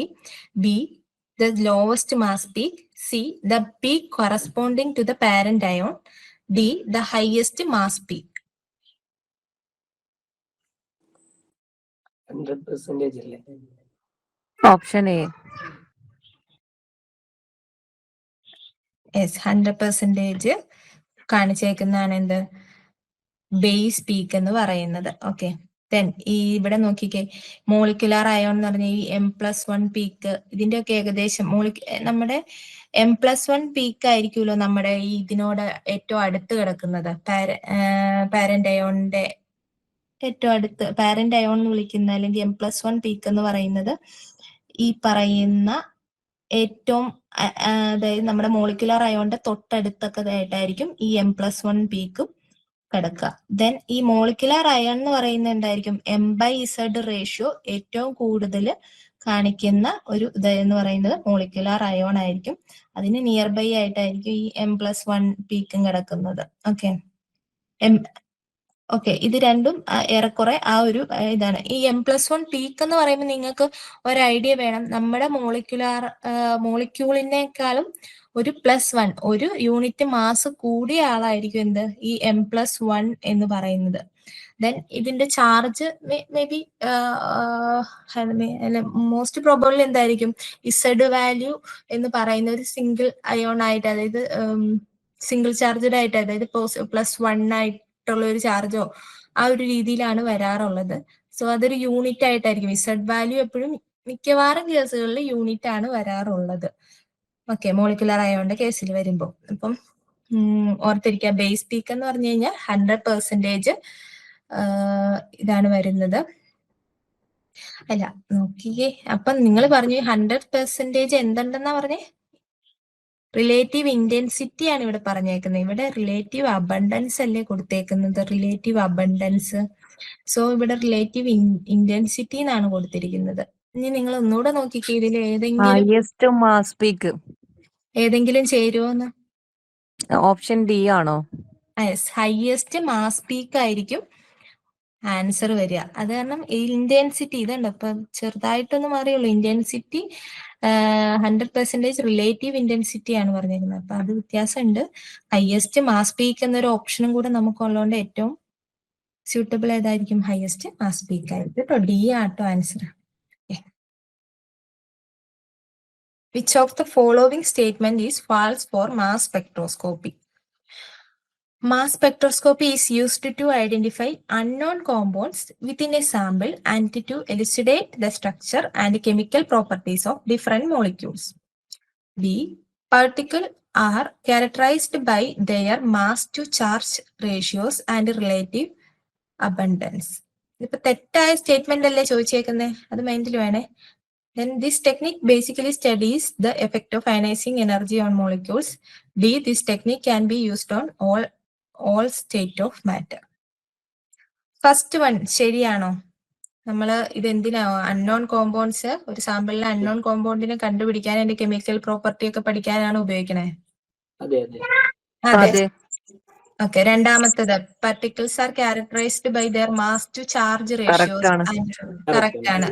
C വരുവാണെങ്കിൽ കറക്റ്റ് ആണ്. കറക്റ്റ് ആണ്. അയനൈസിങ് വെച്ചിട്ടാണ് നമ്മൾ അതെല്ലാം പഠിക്കുന്നത്. അപ്പൊ ഡി ശരിയാണോ? അതെ തെറ്റാണ്. തെറ്റാണ്. അപ്പൊ അതേന്ന് പറഞ്ഞപ്പോ ശരിയാന്നാണോ? അല്ലാന്ന് പറഞ്ഞു. ഓക്കെ മനസ്സിലായി. ഓക്കെ അപ്പൊ ഇതെന്താന്ന് വെച്ചാല് നമ്മൾ ഇത് പഠിക്കണം. ഇത് നമുക്ക് മാസ് സ്പെക്ട്രോസ്കോപ്പി അപ്ലൈ ചെയ്യണമെങ്കിൽ ഫസ്റ്റ് സ്റ്റെപ്പ് എന്ന് പറയുന്നത് എന്താണ്? ഇതിനെ നമ്മൾ ഗേഷ്യസ് സ്റ്റേറ്റിലോട്ട് ആക്കണം. നമുക്ക് ഗേഷ്യസ് ആയിട്ടുള്ള കോമ്പൗണ്ട്സിലാണ് ഇത് ഈ അയനൈസേഷൻ, ഈ പറയുന്ന നമ്മുടെ ആപ്ലിക്കേഷൻ ഇത് നടക്കുകയുള്ളൂ. അയനൈസേഷൻ എന്ന പ്രോസസ് ഒക്കെ നമുക്ക് നടത്തണമെങ്കിൽ ഇത് കൂടുതലും എന്താണ് ഗേഷ്യസ് സ്റ്റേറ്റിലുള്ള, കൂടുതൽ നല്ല ഗേഷ്യസ് സ്റ്റേറ്റിലുള്ള മാറ്ററിനാണ് പറ്റുള്ളൂ. Then what are the main criteria on which mass spectrometer used for? Composition in sample, relative mass of atom, concentration of elements in the sample, the properties of sample.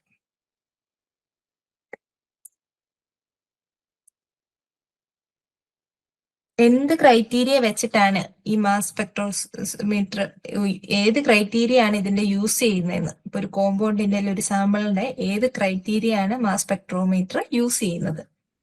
ഏതാണ്? Composition അല്ല. Relative mass. Option B relative mass ആണ് നമ്മൾ use ചെയ്യുന്നത്.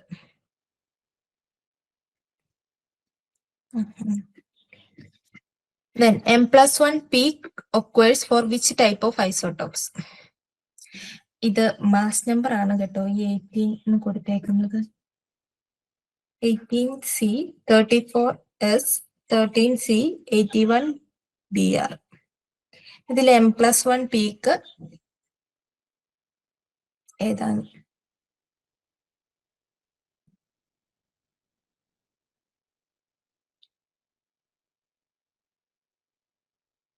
C30 ആണോ? C13. S, C13. കാർബണിന്റെ normal C12 ആണ്. അപ്പം ഈ isotope എന്ന് പറയുന്നത് C13 ആയിരിക്കും അതിന്റെ M+1 പീക്ക് എന്ന് പറയുന്നത്. ഓക്കെ, നിങ്ങൾ ഞാൻ ആദ്യം പറഞ്ഞ പോലെ തന്നെ മാസ് നമ്പർ 1 യൂണിറ്റ് ഇൻക്രീസ് ആവുന്നത് ഏതാന്നുള്ളത് കറക്റ്റ് ആയിട്ട് ഐഡന്റിഫൈ ചെയ്യാം. സൾഫർ വരുമ്പോൾ 32 ആണ്. ആ ഡിഫറൻസ് വേരിയേഷൻ ഉണ്ട് എല്ലാത്തിലും. കാർബണിൽ വരുമ്പോൾ 18 വരുമ്പോൾ 1 യൂണിറ്റ് അല്ല ഡിഫറൻസ് വരുന്നത്. ദെൻ ബ്രോമിന്റെ കേസിൽ വന്നു കഴിയുമ്പോൾ ബ്രോമിൻ 79 വന്നു കഴിയുമ്പോൾ 81 വന്നു കഴിയുമ്പോൾ വ്യത്യാസം വീണ്ടും 1 യൂണിറ്റ് അല്ല. അപ്പം കറക്റ്റ് ആൻസർ എന്ന് പറയുന്നത് കാർബൺ 13 ആണ്.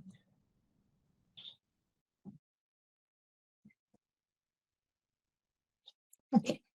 Which species of the following is used to bombard with the sample for which mass spectroscopy has been performed? Mass spectrometry. മിസ്സേ ബ്രോമിന്റെ മാസ് പിന്നെ 80 അല്ലേ എടുക്കാറ്? 79.8 ഞാൻ 80-ലൊക്കെ ആ റൗണ്ട് ആ ചെയ്യാം. 80-ലോട്ട് റൗണ്ട് ചെയ്ത 80-ലോട്ട് റൗണ്ട് ചെയ്യാം. പക്ഷെ 79 ആണ് കൂടുതലും എടുത്ത് കാണുന്നല്ലോ. ഞാൻ വേറെ ഇതിൽ റെഫർ ചെയ്തപ്പോ 79 കണ്ടായിരുന്നേ. നമ്മൾ പിന്നെ AGBRന്റെ മാസേ ഈ കാരിയസ് മെത്തേഡിലൊക്കെ ചെയ്യുമ്പോൾ 188 അത് മേ ബി കാൽക്കുലേഷന്റെ കേസിലോട്ട് വരുമ്പോൾ നമ്മളെല്ലാം റൗണ്ട് ചെയ്ത് എടുക്കാറുണ്ട്. പക്ഷെ ഈ സ്പെക്ട്രോ ഇതിൽ വരുമ്പോൾ കറക്റ്റ് ആയിട്ടുള്ള വാല്യൂസ് തന്നെയാണ് എടുക്കാറ്. 79.9 സംതിങ് എന്തോ അല്ലേ വാല്യൂ വരുന്നേ. അതെ അപ്പം മിസ്, അതെ. അപ്പൊ അത് വരുമ്പോഴും ഈ പറഞ്ഞ 1 യൂണിറ്റ് അല്ലല്ലോ കറക്റ്റ് വരിക. ഓക്കെ. നമ്മള് നമുക്ക് പോയിന്റിന്റെ ഡിഫറൻസ് ഉണ്ടാവും അല്ലേ? ഉണ്ടല്ലോ. Okay okay okay. ഇത് ഞാൻ പറയുന്ന നിങ്ങളിപ്പോ ഇപ്പൊ ഇത് ഇങ്ങനെയാണെന്നും പറഞ്ഞ് നിങ്ങൾ എല്ലാ ബ്രോമിന്റെ കേസിലും നിങ്ങൾ ഇങ്ങനെ ഒരു കാര്യമുണ്ട്, റൗണ്ട് ഓഫ് ചെയ്ത് ഉള്ള കാര്യം നിങ്ങളുടെ മൈൻഡിൽ വെക്കുക. കാരണം നമ്മുടെ ഓപ്ഷൻസ് നോക്കുക. ഓപ്ഷൻസിൽ ഏറ്റവും സ്യൂട്ടബിൾ ആയിട്ട് ഒരു ആൻസർ കിടക്കുമ്പോൾ നമ്മൾ വേറൊരാളെ ചൂസ് ചെയ്യേണ്ട ആവശ്യമില്ലല്ലോ.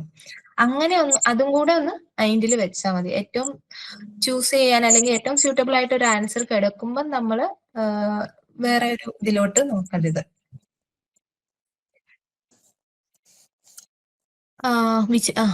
ഇത് ഏതായിരിക്കും നമ്മുടെ മാസ് സ്പെക്ട്രോസ്കോപ്പി?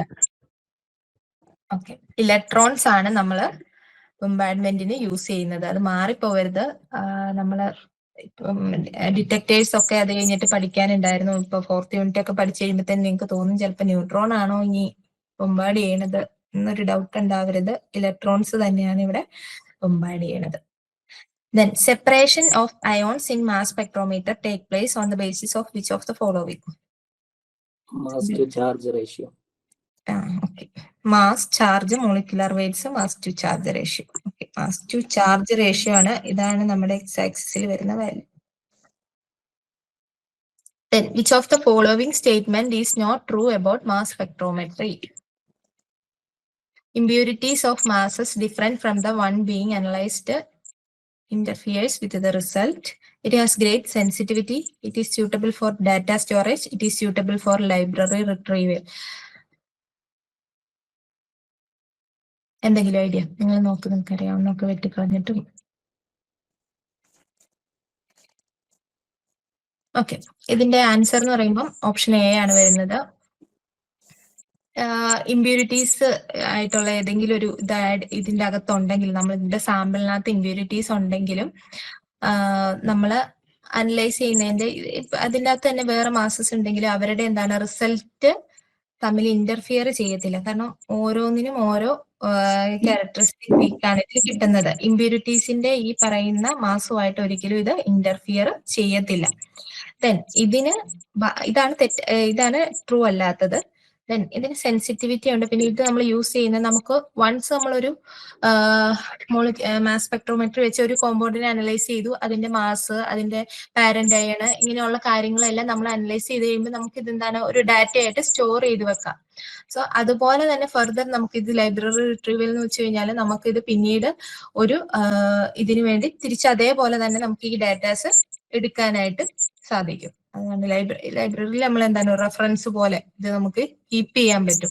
പിന്നീട് ഒരിക്കലും ഇന്ന ഒരു സാമ്പിൾ ഉണ്ടെന്ന് പറയുമ്പോൾ നമുക്ക് ഇത് ടെസ്റ്റ് ചെയ്യേണ്ട ആവശ്യമില്ല. അതിന്റെ ഒരു പർട്ടിക്കുലർ ക്യാരക്ടറിസ്റ്റിക്സ് നമ്മൾ ഓൾറെഡി ഡാറ്റ നമുക്ക് കിട്ടിയേക്കുന്നതാണ്. അത് നമുക്ക് എടുത്ത് യൂസ് ചെയ്യാൻ പറ്റും. ഓക്കെ, അപ്പൊ ഓപ്ഷൻ എ ആണ് തെറ്റ്. Then the procedure for mass spectroscopy starts with which of the following processes? The sample is compared with electron beam. ഏതാണ്? The sample is converted into gaseous state. Yes, ഇപ്പൊ നമ്മൾ പഠിച്ചോളൂ. Gaseous സ്റ്റേറ്റിലോട്ട് ആദ്യം convert ചെയ്തിട്ടാണ് പിന്നെ ബൊംബാർഡ്മെന്റും ബാക്കി അയോൺസിനെയൊക്കെ ഡിറ്റക്ട് ചെയ്യണതും അനലൈസ് ചെയ്യണതും മാഗ്നറ്റിക് ഫീൽഡിൽ കൂടെ കടത്തിവിടും. അല്ല, എന്തൊക്കെയായിരുന്നു? ഗേഷ്യസ് സ്റ്റേറ്റിലോട്ട് ആക്കും. ദെൻ ഇലക്ട്രോൺ ബീം ഒന്ന് ബൊംബാർഡ് ചെയ്യുന്നു. ദെൻ അതിനെ നമ്മൾ ഇലക്ട്രോ മാഗ്നറ്റിക് ഫീൽഡിൽ കൂടെ കടത്തിവിട്ട് സെപ്പറേറ്റ് ചെയ്തെടുത്ത് ദെൻ അനലൈസർ, ഡിറ്റക്ടർ ഒക്കെ യൂസ് ചെയ്ത് ഡാറ്റ കളക്ട് ചെയ്യുന്നു. Okay. In mass spectrometer, the ions are sorted out in which of the following ways? By accelerating them through electric field, by accelerating them through magnetic field, by accelerating them through electric and magnetic field. By applying a high voltage. High voltage അല്ലെന്നറിയാലോ. Accelerating them through magnetic field. Accelerating them through Magnetic field. Magnetic, electric magnetic field, electromagnetic field ആണ് അവിടെ കൊടുക്കുന്നത് കേട്ടോ. Okay. Okay. ചിലതിൽ ശരിയാണ്, ഈ magnetic field ആണ് കുറച്ചിങ്ങനെ കോൺസെൻട്രേറ്റ് ചെയ്ത് ചില പിക്ചേഴ്സിലൊക്കെ അങ്ങനെ കൊടുത്തിട്ടുണ്ട്. രണ്ടും ഇലക്ട്രോമാഗ്നറ്റിക് ഫീൽഡ് ആട്ടോ കറക്റ്റ്.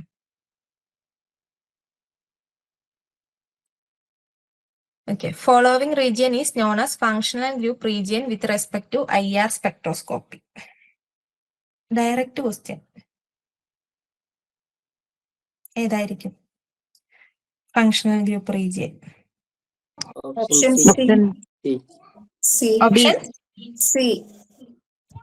1500 to 600. ഓപ്ഷൻ ബി ആണോ? ഓപ്ഷൻ ഡി അല്ല. സി അല്ലേ? സി. ഓപ്ഷൻ സി അല്ല. സി എന്താ? ഫിംഗർ പ്രിന്റ് റീജിയൻ അല്ലേ? കുറഞ്ഞത് ആരായിരുന്നു? ഫിംഗർ പ്രിന്റ് റീജിയൻ അല്ലേ? ഇതാണ് ബി ആട്ടോ. ബി 1500 to 4000 ആണ് ഫിംഗർ പ്രിന്റ് റീജിയൻ എന്നത്. അല്ല, ഫിംഗർ പ്രിന്റ് പോട്ടെ, sorry, functional group region. Finger print 1500 to 600 വരുന്നത് ഏകദേശം ഒരു റേഞ്ച് ആണ്. Okay, then isomers which compounds can have same pattern of absorption in fingerprint region.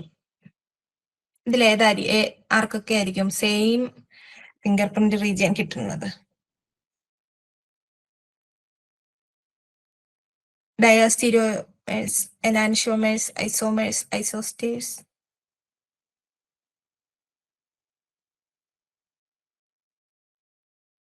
B ആയിരിക്കും കേട്ടോ, എനാൻഷ്യോമേഴ്സ്. എനാൻഷ്യോമേഴ്സ് എന്തായിരുന്നു നമ്മൾ പഠിച്ചാലേ? മിറർ ഇമേജസ് ആണ്. സെയിം സ്ട്രക്ചറും എല്ലാ ആറ്റംസും എല്ലാം സെയിം ആണ്. അവർക്ക് എന്താണ്, അവർ ജസ്റ്റ് മിറർ ഇമേജസ് ആണെന്നല്ലേ ഉള്ളൂ അവരുടെ ഒരു ഡിഫറൻസ് വന്നത്. സോ അവരെന്ത് ചെയ്യും? അവർക്ക് സിമിലർ ഫിസിക്കൽ പ്രോപ്പർട്ടീസ് ഒക്കെ ആയിരിക്കും. സോ അതുകൊണ്ട് തന്നെ ഇവരുടെ ഈ അബ്സോർപ്ഷൻ പീക്ക് എന്ന് പറയുന്നത് സിമിലർ ആയിരിക്കും, സെയിം ആയിരിക്കും. മിസ്സേ, സാന്ദർഭികമായിട്ടൊന്ന് ചോദിക്കട്ടെ. നമ്മള് പിന്നെ എനാൻഷ്യോമേഴ്സിന്റെ കേസില് കെമിക്കൽ പ്രോപ്പർട്ടീസ് പിന്നെ സെയിം അല്ലല്ലോ? അല്ല, കെമിക്കൽ പ്രോപ്പർട്ടീസ് വ്യത്യാസമുണ്ട്. സെയിം ഫിസിക്കൽ പ്രോപ്പർട്ടീസ് അല്ലേ നമ്മൾ പഠിച്ചത്? അതെ, എനിക്ക് നോട്ടിൽ എന്തോ അങ്ങനെ എഴുതിയ പോലെ, എന്റെ മിസ്റ്റേക്ക് ആണോന്ന് അറിയില്ല. കെമിക്കൽ പ്രോപ്പർട്ടീസ് സെയിം ആണെന്ന് ഞാൻ എഴുതിയിട്ടുണ്ടായിരുന്നു. അപ്പൊ പിന്നീട് എങ്ങനെ ഒന്ന് കെമിക്കൽ പ്രോപ്പർട്ടി സെയിം അല്ലേ എനാൻഷ്യോമേഴ്സ്? കെമിക്കൽ പ്രോപ്പർട്ടീസ് നോക്കട്ടെ, ഞാൻ നിങ്ങൾക്ക് തന്ന നോട്ട് ഒന്ന് നോക്കട്ടെ. മിസ്, ഓരോ കൈറാലിറ്റി ഡിഫറൻസ് ഉള്ള കോമ്പൗണ്ട് ആയിട്ട് നമ്മൾ അസിമെട്രിക് സിന്തസിസിലൊക്കെ പ്രോഡക്റ്റിൽ മാറ്റം വരലുണ്ട് എന്നല്ലേ പറയല്? അങ്ങനെ ആകുമ്പോ റിയാക്ഷൻ ഓരോന്നിനനുസരിച്ച് മാറ്റം ഉണ്ടാവൂലേ? എനാൻഷ്യോമേഴ്സില് അതെ അതെ, എനിക്ക് ഓർമ്മയില്ല കേട്ടോ. Okay okay. നോക്കട്ടെടാ, ഞാൻ നോക്കട്ടെ. ഞാൻ നിങ്ങൾക്ക് തന്നത് എന്താന്ന് അത് നോക്കട്ടെ. ചിലപ്പോ എന്റെ മിസ്റ്റേക്ക് ആയിരിക്കും, അതുകൊണ്ട്. അത് കുഴപ്പമില്ല. ഇപ്പൊ നിങ്ങൾക്ക് തന്നെ അറിയാലോ ഞാൻ എന്തോരം മിസ്റ്റേക്ക് പറയുന്നുണ്ട്, എന്നിട്ട് ഞാൻ പിന്നെ എന്തിരുത്തി പറയും ഇത്. അപ്പൊ മനുഷ്യന്മാരായ മിസ്റ്റേക്ക് ഒക്കെ വരും, അത് ഇതിന് ഒരു പ്രശ്നമില്ല. അല്ല, ഞാൻ അത് പറഞ്ഞപ്പോ എന്റെ അടുത്ത് കഴിഞ്ഞ ദിവസം ഒരാള് ചോദിച്ചായിരുന്നല്ലോ, ഈ രാമൻ സ്പെക്ട്രോസ്കോപ്പിയുടെ കാര്യം ആരായിരുന്നു ചോദിച്ചേ? ഉണ്ടായിരുന്നോ? ആളുണ്ടോ? മിസ്സേ, ഞാൻ ചോദിച്ചേ. എടാ, രാമൻ എന്ന് പറയുമ്പോ ഒരു അബ്സോർപ്ഷൻ സ്പെക്ട്രം അല്ലല്ലോ. അപ്പം അതില് മറ്റേ സ്കാറ്ററിംഗ് അല്ലേ നോക്കുന്നത്. അപ്പം നമുക്ക് ഏതെങ്കിലും ഒരു മോണോക്രോമാറ്റിക് സോഴ്സ് എടുത്തിട്ടാണ് നമ്മൾ. അപ്പൊ അത് UV ആകാം, UV വിസിബിളിൽ നിന്ന് എടുക്കാം നമുക്ക്. പിന്നെ IRന്റെ സ്റ്റാർട്ടിങ് റീജിയന് അവിടെ നിന്നൊക്കെയാണ് കൂടുതലായിട്ട് ലൈറ്റ് സോഴ്സ് എടുക്കുന്നത് കേട്ടോ. വിസിബിൾ റീജിയൻ എടുക്കാം, UVയുടെ ലാസ്റ്റ് ഭാഗം, പിന്നെ IRന്റെ സ്റ്റാർട്ടിങ്. അതായത് വിസിബിൾ റീജിയന്റെ റൈറ്റും ലെഫ്റ്റും കിടക്കുന്ന പാർട്ടുകൾ കിടക്കുന്ന രണ്ട് പാർട്ടിയും നമ്മൾ യൂസ് ചെയ്യാറുണ്ട്. അപ്പം സ്കാറ്ററിംഗ് ആണ് അവിടെ നോക്കുന്നത്. അത് അബ്സോർപ്ഷനുമായിട്ട് അതിന് ബന്ധമില്ലാത്തതുകൊണ്ട് അങ്ങനെ അതിന്റെ കേസ് വരുന്നത് കേട്ടോ. അപ്പം ഈ എനാൻഷ്യോമേഴ്സിന്റെ കേസ് നമ്മൾ എന്താണേലും അതിന്റെ ക്വസ്റ്റ്യൻ ഡിസ്കഷൻ ഉണ്ടല്ലോ. അപ്പൊ ഞാൻ ഒന്നുകൂടെ കറക്റ്റ് ആയിട്ട് പറഞ്ഞുതരാം. അപ്പൊ ഇതിന്റെ കേസിൽ ഇപ്പം ഐസോമേഴ്സ് ഡയസ്റ്റീരിയോമേഴ്സ് എന്താണ് വരത്തില്ല, സാധാരണ ഐസോമേഴ്സും വരത്തില്ല. പിന്നെ വരുന്നത് എനാൻഷോമേഴ്സ് ആണ് സിമിലർ വരുന്നത്. കാരണം എന്താന്ന് വെച്ച് കഴിഞ്ഞാൽ ഇതിൽ ആകെ ഒരു വ്യത്യാസം അവരുടെ വരുന്നതിൽ ഈ മിറർ ഇമേജ് ആണെന്നുള്ളതേ ഉള്ളൂ. നമ്മൾ ഈ പറയുന്ന ഇവിടെ എന്താണ് വേവ് ലെങ്ത്, വേവ് നമ്പർ ഇതൊക്കെയല്ലേ, അതായത് എന്തോരം അബ്സോർബ് ചെയ്യുന്നു ഇതല്ലേ വരുന്നത്. അപ്പൊ ഈ എനാൻഷോമർ എന്ന് പറയുമ്പോൾ ജസ്റ്റ് അതിന്റെ ഈ പറയുന്ന മിറർ ഇമേജ് ജസ്റ്റ് ആയിരിക്കുന്നു എന്ന് മാത്രമുള്ള വ്യത്യാസമായതുകൊണ്ട് ഇവരെന്താണ്, ഇവരെ ഒരു ലൈറ്റ് കൊടുത്തു കഴിഞ്ഞാൽ ഇവർ രണ്ടുപേരും അബ്സോർബ് ചെയ്യണത് ഏറെക്കുറെ സിമിലർ ആയിരിക്കുമല്ലോ. സോ അതുകൊണ്ട് ഇവർക്ക് ഫിംഗർ പ്രിന്റ് റീജിയനിൽ സെയിം അബ്സോർപ്ഷൻ ആയിരിക്കും കിട്ടുക. ഇനി ഇത് പറഞ്ഞത് കൊണ്ട് ഞാൻ ഒന്നുകൂടെ ക്ലിയർ ചെയ്ത്, എന്തെങ്കിലും വ്യത്യാസം ഉണ്ടെങ്കിൽ ഞാൻ തിരുത്തി പറഞ്ഞുതരാം കേട്ടോ. പിന്നെ നിങ്ങൾ ഡൗട്ട് എന്തൊക്കെയോ ഞാൻ പറഞ്ഞു തരാം പിന്നെ പറയാന്ന് പറഞ്ഞിട്ട് വിട്ടുപോയി എന്നൊക്കെ പറഞ്ഞില്ലായിരുന്നു. അതാണെങ്കിലും നിങ്ങൾ ചോദിച്ചാൽ മതി കേട്ടോ ഇടയ്ക്കൊന്ന്. എന്തൊക്കെയോ ചോദിച്ചായിരുന്നു എന്ന് തോന്നുന്നു, കുറച്ച് പേരൊക്കെ ചോദിച്ചായിരുന്നു, അത് ക്ലിയർ ചെയ്തിട്ടുണ്ട്. ഇനി പറയാൻ വിട്ടുപോയത് ഞാൻ പിന്നെ ഈ ബാക്ക് ടു ക്ലാസ് മറന്നു പോകും, പിന്നെ അന്ന് പറഞ്ഞതേ അത് നിങ്ങളൊന്ന് ഓർമ്മിപ്പിച്ചാൽ മതി. എനിക്ക് തോന്നണം എല്ലാം ക്ലിയർ ചെയ്ത് പോയായിരുന്നു എന്നാണ്, എനിക്ക് ഓർമ്മയില്ല. ഓക്കെ, ഇനി അടുത്തത് which of the following compound is IR active? Option C ആണ്. യെസ്, ഓപ്ഷൻ സി ആണ്. അതുകൊള്ളാലോ എടുക്കാൻ. ഓക്കെ, ഇത് നോക്കിയേ, ഇതേന്റെ കേസിലോട്ട് വന്നു കഴിഞ്ഞാല് ഇതെന്ന് പറയുമ്പം CH3 ഈ ബീനല്ലേ CH2 CH2 വരുമ്പോ അതിന് എന്താണ് ഡൈപോൾ മൊമെന്റ് എന്ന് പറയുന്നത് ഉണ്ടാവില്ല. ദെൻ ഹൈഡ്രജൻ ഗ്യാസിന്റെ കേസിലായിട്ട് വന്നു കഴിയുമ്പോൾ നോക്കിക്കേ, 2 ഹൈഡ്രജൻ ആണ്, ഡൈപോൾ മൊമെന്റ് ഇല്ല. ഇവിടെ ഈ ബോണ്ടുകൾ തമ്മിൽ നോക്കിക്കഴിഞ്ഞാൽ എന്താണ്, എല്ലാം സെയിം ബോണ്ടുകൾ ആയതുകൊണ്ടാണ് ഇവിടെ ടോട്ടൽ നെറ്റ് ഡൈപോൾ മൊമെന്റ് ആണ് നോക്കേണ്ടത്. നെറ്റ് ഡൈപോൾ മൊമെന്റ് 0 ആയിരിക്കും. ഈ കേസിലോട്ട് വന്നു കഴിഞ്ഞാല് നോക്കിക്കേ, സിസ് ആണ്. അപ്പൊ സെയിം സൈഡിലാണ് ഈ പറയുന്ന ക്ലോറിൻ അറേഞ്ച് ചെയ്തേക്കുന്നത്. സോ ഇതിന്റെ ഡൈപോൾ മൊമെന്റിന്റെ ഡയറക്ഷൻ ഒക്കെ നിങ്ങൾ പഠിച്ചിട്ടുണ്ടാവും. നോക്കിക്കേ, നെറ്റ് ഡൈപോൾ മൊമെന്റ് എടുത്തു കഴിയുമ്പോൾ ഇതിനൊരു സം വാല്യൂ കാണും. പക്ഷെ ഈ ട്രാൻസിലോട്ട് വന്നു കഴിയുമ്പോൾ നോക്കിക്കേ, 2 CCl ബോണ്ടുകൾ ഓപ്പോസിറ്റ് ഡയറക്ഷനിലാണ്. സോ ദെൻ ഇവര് ക്യാൻസൽ ഔട്ട് ചെയ്ത് പോവാണ്. ഇതിന്റെ വാല്യൂം സെയിം ആണ്. അപ്പൊ ഇതെന്താണ്, ക്യാൻസൽ ചെയ്ത് പോവാണ് ഇതെന്ന് ചെയ്യുന്നത്. ഇതിന് ടോട്ടൽ നെറ്റ് വാല്യൂ എന്ന് പറയുന്നത് 0 ആയിരിക്കും. സോ അതുകൊണ്ട് സിസ് 1,2 ഡൈക്ലോറോ ഇതേൻ ആയിരിക്കും ആൻസർ, സിസ് ആയിട്ടുള്ളത്. ഒന്ന് ആലോചിച്ചാൽ സിസ് എടുത്തിട്ട് ആദ്യം നിങ്ങളൊന്ന് പരിശോധിച്ചാൽ മതി, ഓപ്ഷനിൽ സിസ് ഉണ്ടെങ്കിലും. എല്ലായ്പ്പോഴും അല്ല, കറക്കി കുത്തരുത് കേട്ടോ. ഞാൻ പറഞ്ഞ ആദ്യം പരിശോധിക്കുക. 4 ഓപ്ഷനും ചെക്ക് ചെയ്യണതിന് മുന്നേ നമുക്ക് ഏറ്റവും ചാൻസ് ഉള്ളത് ആദ്യം എടുത്ത് പരിശോധിക്കുക, അത്രേ ഉള്ളേ. Then ethane molecule has how many fundamental vibration modes? എത്ര ഫണ്ടമെന്റൽ വൈബ്രേഷൻ മോഡ് ഉണ്ട്?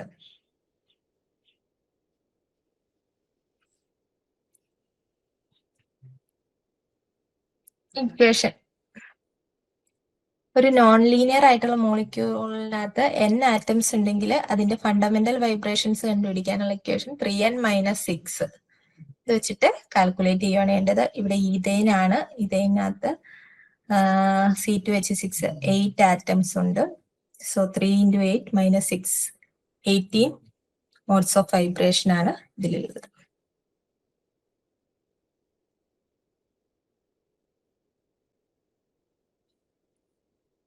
Okay.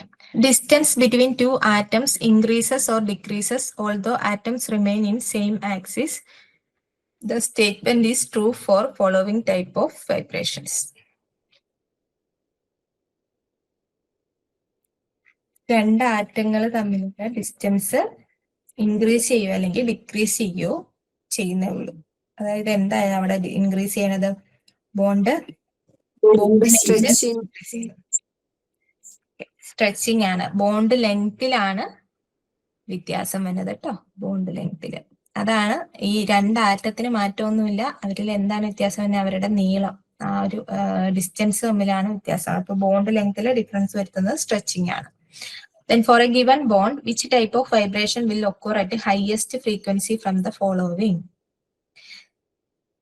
കുറെ ബോണ്ട് വന്നിട്ടുണ്ട്, അതില് ഹയസ്റ്റ് ഫ്രീക്വൻസി ആരായിരിക്കും കാണിക്കണേന്ന്.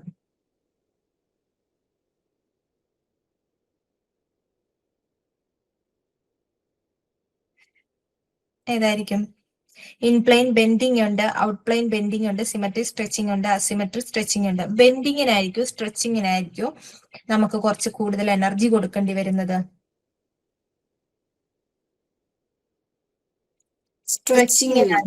സ്ട്രെച്ചിങ്ങിനാണ് നമുക്ക് എനർജി, അതായത് സ്ട്രെച്ചിങ്ങിൽ വരുമ്പോൾ നമ്മൾ എന്തിനാ വ്യത്യാസം വരുത്തുന്നത്? ബോണ്ട് ലെങ്തിനാണ് വേരിയേഷൻ വരുന്നത്. സോ സ്ട്രെച്ച് ചെയ്യുന്നതിന് നമ്മൾ കൂടുതൽ എനർജി കൊടുക്കണം.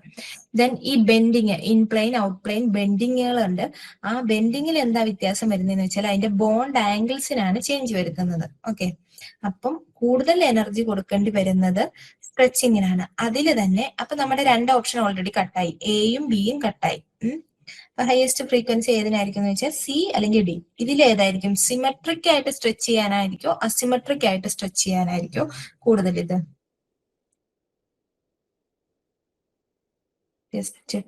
അസിമെട്രിക് സ്ട്രെച്ചിങ് ആണ്.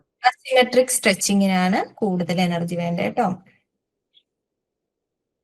ഇപ്പം ഹയസ്റ്റ് ഫ്രീക്വൻസി വരുന്നത് asymmetric സ്ട്രെച്ചിങ്ങിനായിരിക്കും. Then, what is wave number for the IR radiation having wavelength 25 micrometer? നമുക്ക് ഒരു IR റേഡിയേഷന്റെ വേവ് ലെങ്ത് തന്നിട്ടുണ്ട്. അപ്പൊ അതിന് കറസ്പോണ്ടിങ് ആയിട്ടുള്ള വേവ് നമ്പർ ആണ് നമ്മളോട് ചോദിച്ചേക്കുന്നത്. ന്യൂ ബാർ ഈക്വൽ ടു എന്തായിരിക്കും? 1 by ലാംഡ ആണ്. ഓക്കെ, ദെൻ നമുക്ക് ഇവിടെ തന്നേക്കുന്ന ലാംഡ എത്രയാണ്? 25 മൈക്രോമീറ്ററിലാണ് തന്നേക്കുന്നത്. ഇതിനെ നമ്മൾ സെന്റിമീറ്റർ ഇതിലോട്ടാക്കണം. അപ്പം 25 into 10⁻⁻⁴ സെന്റിമീറ്റർ. ഓക്കെ, നമ്മുടെ വേവ് നമ്പർ ഇവിടെ പറഞ്ഞിട്ടുണ്ട് സെന്റിമീറ്റർ ഇൻവേഴ്സിൽ ആയതുകൊണ്ടാണ് നമ്മൾ സെന്റിമീറ്ററിലോട്ട് കൺവേർട്ട് ചെയ്തത്. ദെൻ ഇനി 1 by ലാംഡ കാണത്തില്ലേ? ഓക്കെ,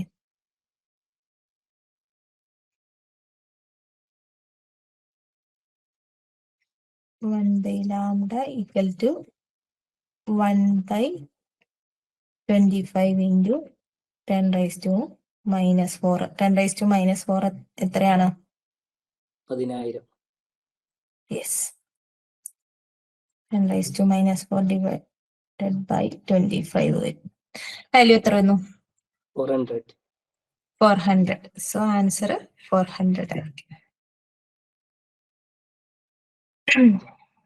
അതതിന്റെ ഇക്വേഷൻ ഞാൻ എഴുതുന്നതിന് മുന്നേ അതതിന്റെ മുകളിൽ തന്നെ ഞാൻ എഴുതിയല്ലോ.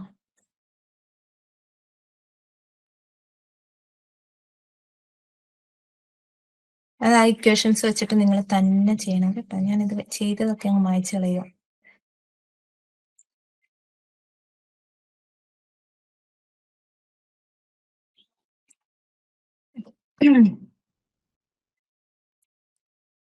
Okay, IR spectrum is the plot of dash 100% transmission versus wave number, transmission versus frequency, absorbance versus wavelength, emission intensity versus wavelength. ഏത് സ്പെക്ട്രം ആണെങ്കിലും അതിന്റെ എക്സും വൈയും ശ്രദ്ധിക്കണം. ഏതായിരിക്കും? ശ്രദ്ധിച്ചിട്ടുണ്ടോ? ഓപ്ഷൻ ബി ആണോ? അല്ല, നമ്മളിപ്പം ഈ ക്വസ്റ്റ്യനിൽ പോലും കണ്ടു വേവ് നമ്പർ. സോ ഇവിടെ 100% ട്രാൻസ്മിഷൻ വേഴ്സസ് വേവ് നമ്പർ ആട്ടോ.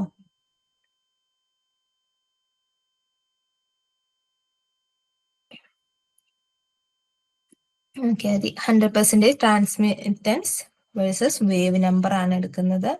നമ്മൾ പഠിച്ച ഓരോ സ്ട്രെച്ചിങ്ങിന്റെ ഇത് പഠിക്കുന്ന എന്തായിരുന്നു? വേവ്, ഈ പറയുന്ന വാല്യൂസ് അല്ലേ നമ്മൾ പഠിച്ചുകൊണ്ടിരുന്നത്? 1650, 1800 ഈ വാല്യൂസ് എന്ന് പറയുന്നത് വേവ് നമ്പർ വാല്യൂ ആണ്.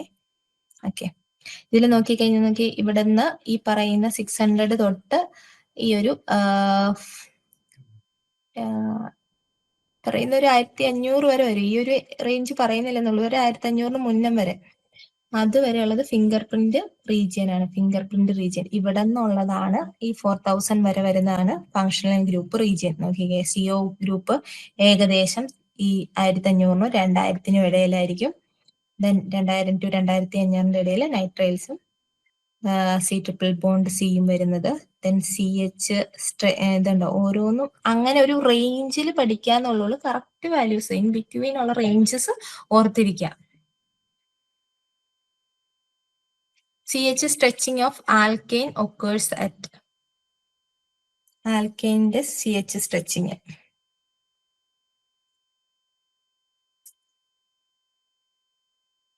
ഇവിടെ ഉണ്ടോന്ന് നോക്കിക്കേ. 2850.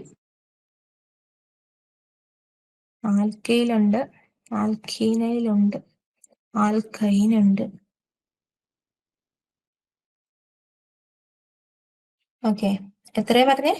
ഇതിലേതായിരിക്കും അപ്പം option? D. Option D correct ആട്ടോ. ഓക്കെ, ഇനി CO സ്ട്രെച്ചിങ് 1500 to 2000 ഇടയിലാണ്. 1715. Option A.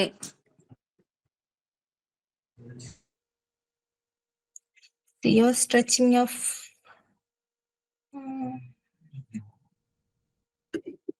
ആൽഡിഹൈഡ് ആണ് ചോദിക്കുന്നത്.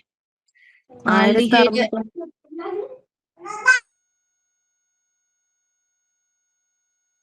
എന്തോ 1650-ന്റെയും 1800-ന്റെയും ഇടയിലല്ല. അപ്പൊ 1715 അല്ല. യെസ് 1715 ആട്ടോ. Then in IR spectrum, CO and C single bond or group of ester occurs at following wave numbers respectively. എസ്റ്ററിൽ C ഡബിൾ ബോണ്ട് ഓയും C സിംഗിൾ ബോണ്ട് ഓയും ഉണ്ട്. അതായത് ഇവിടേക്കാ കിടക്കാന്ന് കറക്റ്റ് ആയിട്ട്.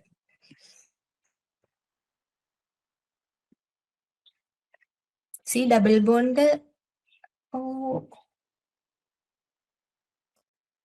ഓപ്ഷൻ സി ആണ്.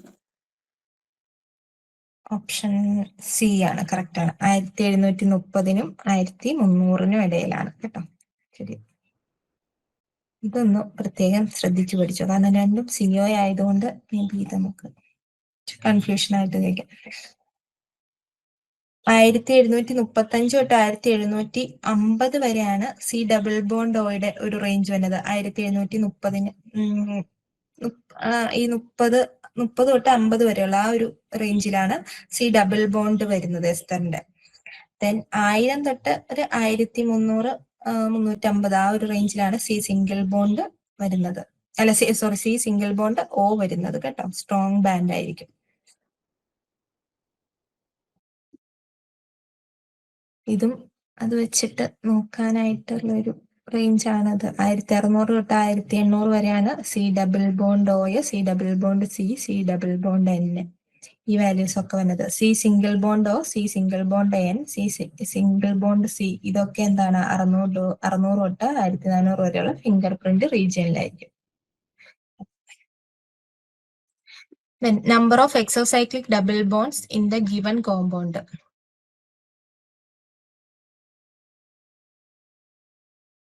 എത്ര എക്സോസൈക്ലിക്? സോറി, 1. ഓക്കെ, ഇവിടെ 2 ഡബിൾ ബോണ്ട് ഉണ്ട്, കറക്റ്റ് ആണ് 1. ഇതിൽ നോക്കിക്കഴിഞ്ഞാൽ നമ്മള് ഇനി ആർക്കെങ്കിലും ഡൗട്ട് ഉണ്ടെങ്കിൽ ഒന്നുകൂടെ നോക്കിക്കോ. ഈ ഡബിൾ ബോണ്ട് നമ്മളിങ്ങനെ ജസ്റ്റ് എക്സ്റ്റെൻഡ് ചെയ്ത് വരയ്ക്കുമ്പം ഇത് റിങ്ങിന്റെ അകത്തോട്ട് പോകുന്നുണ്ടെങ്കിൽ 2 സൈഡിലോട്ടും എക്സ്റ്റെൻഡ് ചെയ്ത് നോക്കുക. ഏതെങ്കിലും ഒരു സൈഡിൽ റിങ്ങിന്റെ അകത്തോട്ട് പോകുന്നുണ്ടെങ്കിൽ അതിനെ എക്സോസൈക്ലിക് ഡബിൾ ബോണ്ട് എന്ന് വിളിക്കും കേട്ടോ. സോ ഇവിടെ ഈ കേസിൽ നമുക്ക് ഒരു ഡബിൾ ബോണ്ട് അങ്ങനെയുള്ളൂ, exocyclic double bond. Okay, then the base value of homo annular diene നമ്മൾ കാൽക്കുലേഷൻ ഒക്കെ ചെയ്താണ്. അതിന്റെ ഹോമോ 253 ആണ്, right. Then the base value of hetero annular diene 214. ഇപ്പൊ നിങ്ങൾക്ക് കൺഫ്യൂഷൻ ആവും.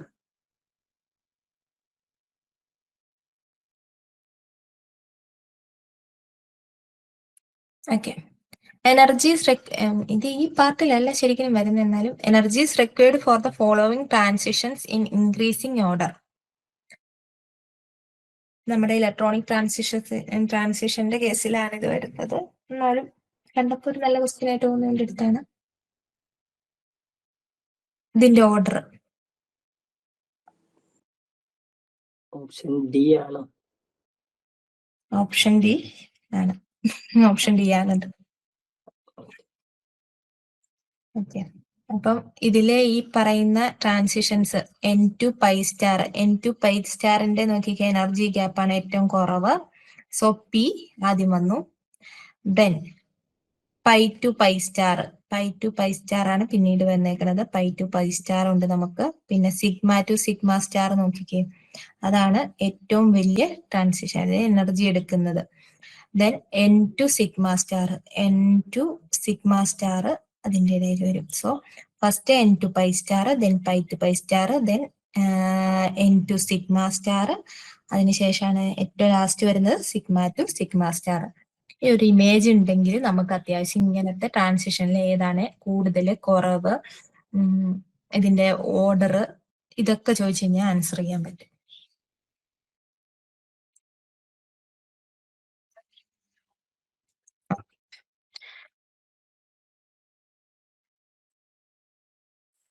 ഓക്കെ, ഇനി എന്തെങ്കിലും ഡൗട്ട് ഉണ്ടോ ഇന്ന് ഡിസ്കസ് ചെയ്തതില്? അത്യാവശ്യം എല്ലാ ഏരിയയും കവർ ചെയ്തിട്ടുണ്ട് ഞാൻ ഇട്ടിരുന്നത്. അതായത് ഹാഫ് പോർഷൻസ് വെച്ചിട്ടാണ് ഇട്ടത്. ഫോട്ടോ കെമിസ്ട്രിയുടെ വരെയുള്ളത് എടുത്തിട്ടില്ല. ഇനി നമുക്ക് ഫോട്ടോ കെമിസ്ട്രിയും നമ്മുടെ അതിന് മുന്നേ ഉള്ള പാർട്ടുകളെല്ലാം എടുക്കാനുണ്ട്. ഇന്നത്തെ ഇതിൽ ഡിസ്കസ് ചെയ്ത് എന്തെങ്കിലും ഡൗട്ട് ഉണ്ടോ? ഇതിൽ ഏറ്റവും ഇപ്പം ടഫായിട്ട് വരുന്നത് ഈ പറഞ്ഞ വാല്യൂസ് പഠിക്കുക എന്നുള്ളതാണ്. നിങ്ങൾ അത് കൃത്യമായിട്ട് വാല്യൂസ് പഠിച്ച് കുറെ കോമ്പൗണ്ട് എടുത്ത് വർക്കൗട്ട് ചെയ്യുക. അപ്പൊ ഞാൻ കുറച്ച് ക്ലാസ്സിന്റെ ടൈമിൽ തന്നിട്ടുണ്ട്, പിന്നെ ഇപ്പൊ തന്നിട്ടുണ്ട്, പിന്നെ ക്വസ്റ്റ്യൻസ് തന്നിട്ടുണ്ട്, അതിലൊക്കെ നോക്കിയാൽ മതി. ഓക്കെ, പിന്നെ ആപ്പില് നിങ്ങൾക്ക് ക്വസ്റ്റ്യൻസ് ചെയ്യുമ്പോൾ ഇതിൽ ആൻസർ ഡൗട്ട് ഉണ്ടെങ്കിൽ അതിന്റെ ഈ ഒരു PDF ആക്കിയിട്ട് ഞാൻ അതിന്റെ ആൻസർ എഴുതി PDF ആക്കി വെച്ചിട്ടുണ്ട്. അപ്പൊ അത് വേണമെങ്കിൽ ഞാൻ അതും ഷെയർ ചെയ്ത് തരാം കേട്ടോ. ഏതെങ്കിലും ഒരു സെക്ഷന്റെ ക്വസ്റ്റ്യൻസ് അറിയില്ല എങ്കിൽ കേട്ടോ, ആ ചോദിച്ചാൽ മതി. മിസ്സായിട്ട് നിങ്ങളുടെ മെൻറ്ററുമായിട്ടൊന്ന് കോണ്ടാക്ട് ചെയ്താൽ മതി കേട്ടോ. ഓക്കെ, ക്ലിയർ അല്ലേ? ഹലോ, ഓക്കെ ഓക്കെ, ശരി. അപ്പൊ ബാക്കി അടുത്ത പാർട്ട്, അതായത് ഇതിന് മുന്നേ ഉള്ള പോർഷൻസ് യൂണിറ്റിന്റെ ഒന്ന് നോക്കിക്കൊണ്ട് വരാം അടുത്ത ക്ലാസ്സിലോട്ടുള്ളത്. അപ്പൊ കുറച്ചുകൂടെ എളുപ്പമായിട്ട് നമുക്ക് ചെയ്തു പോകാം.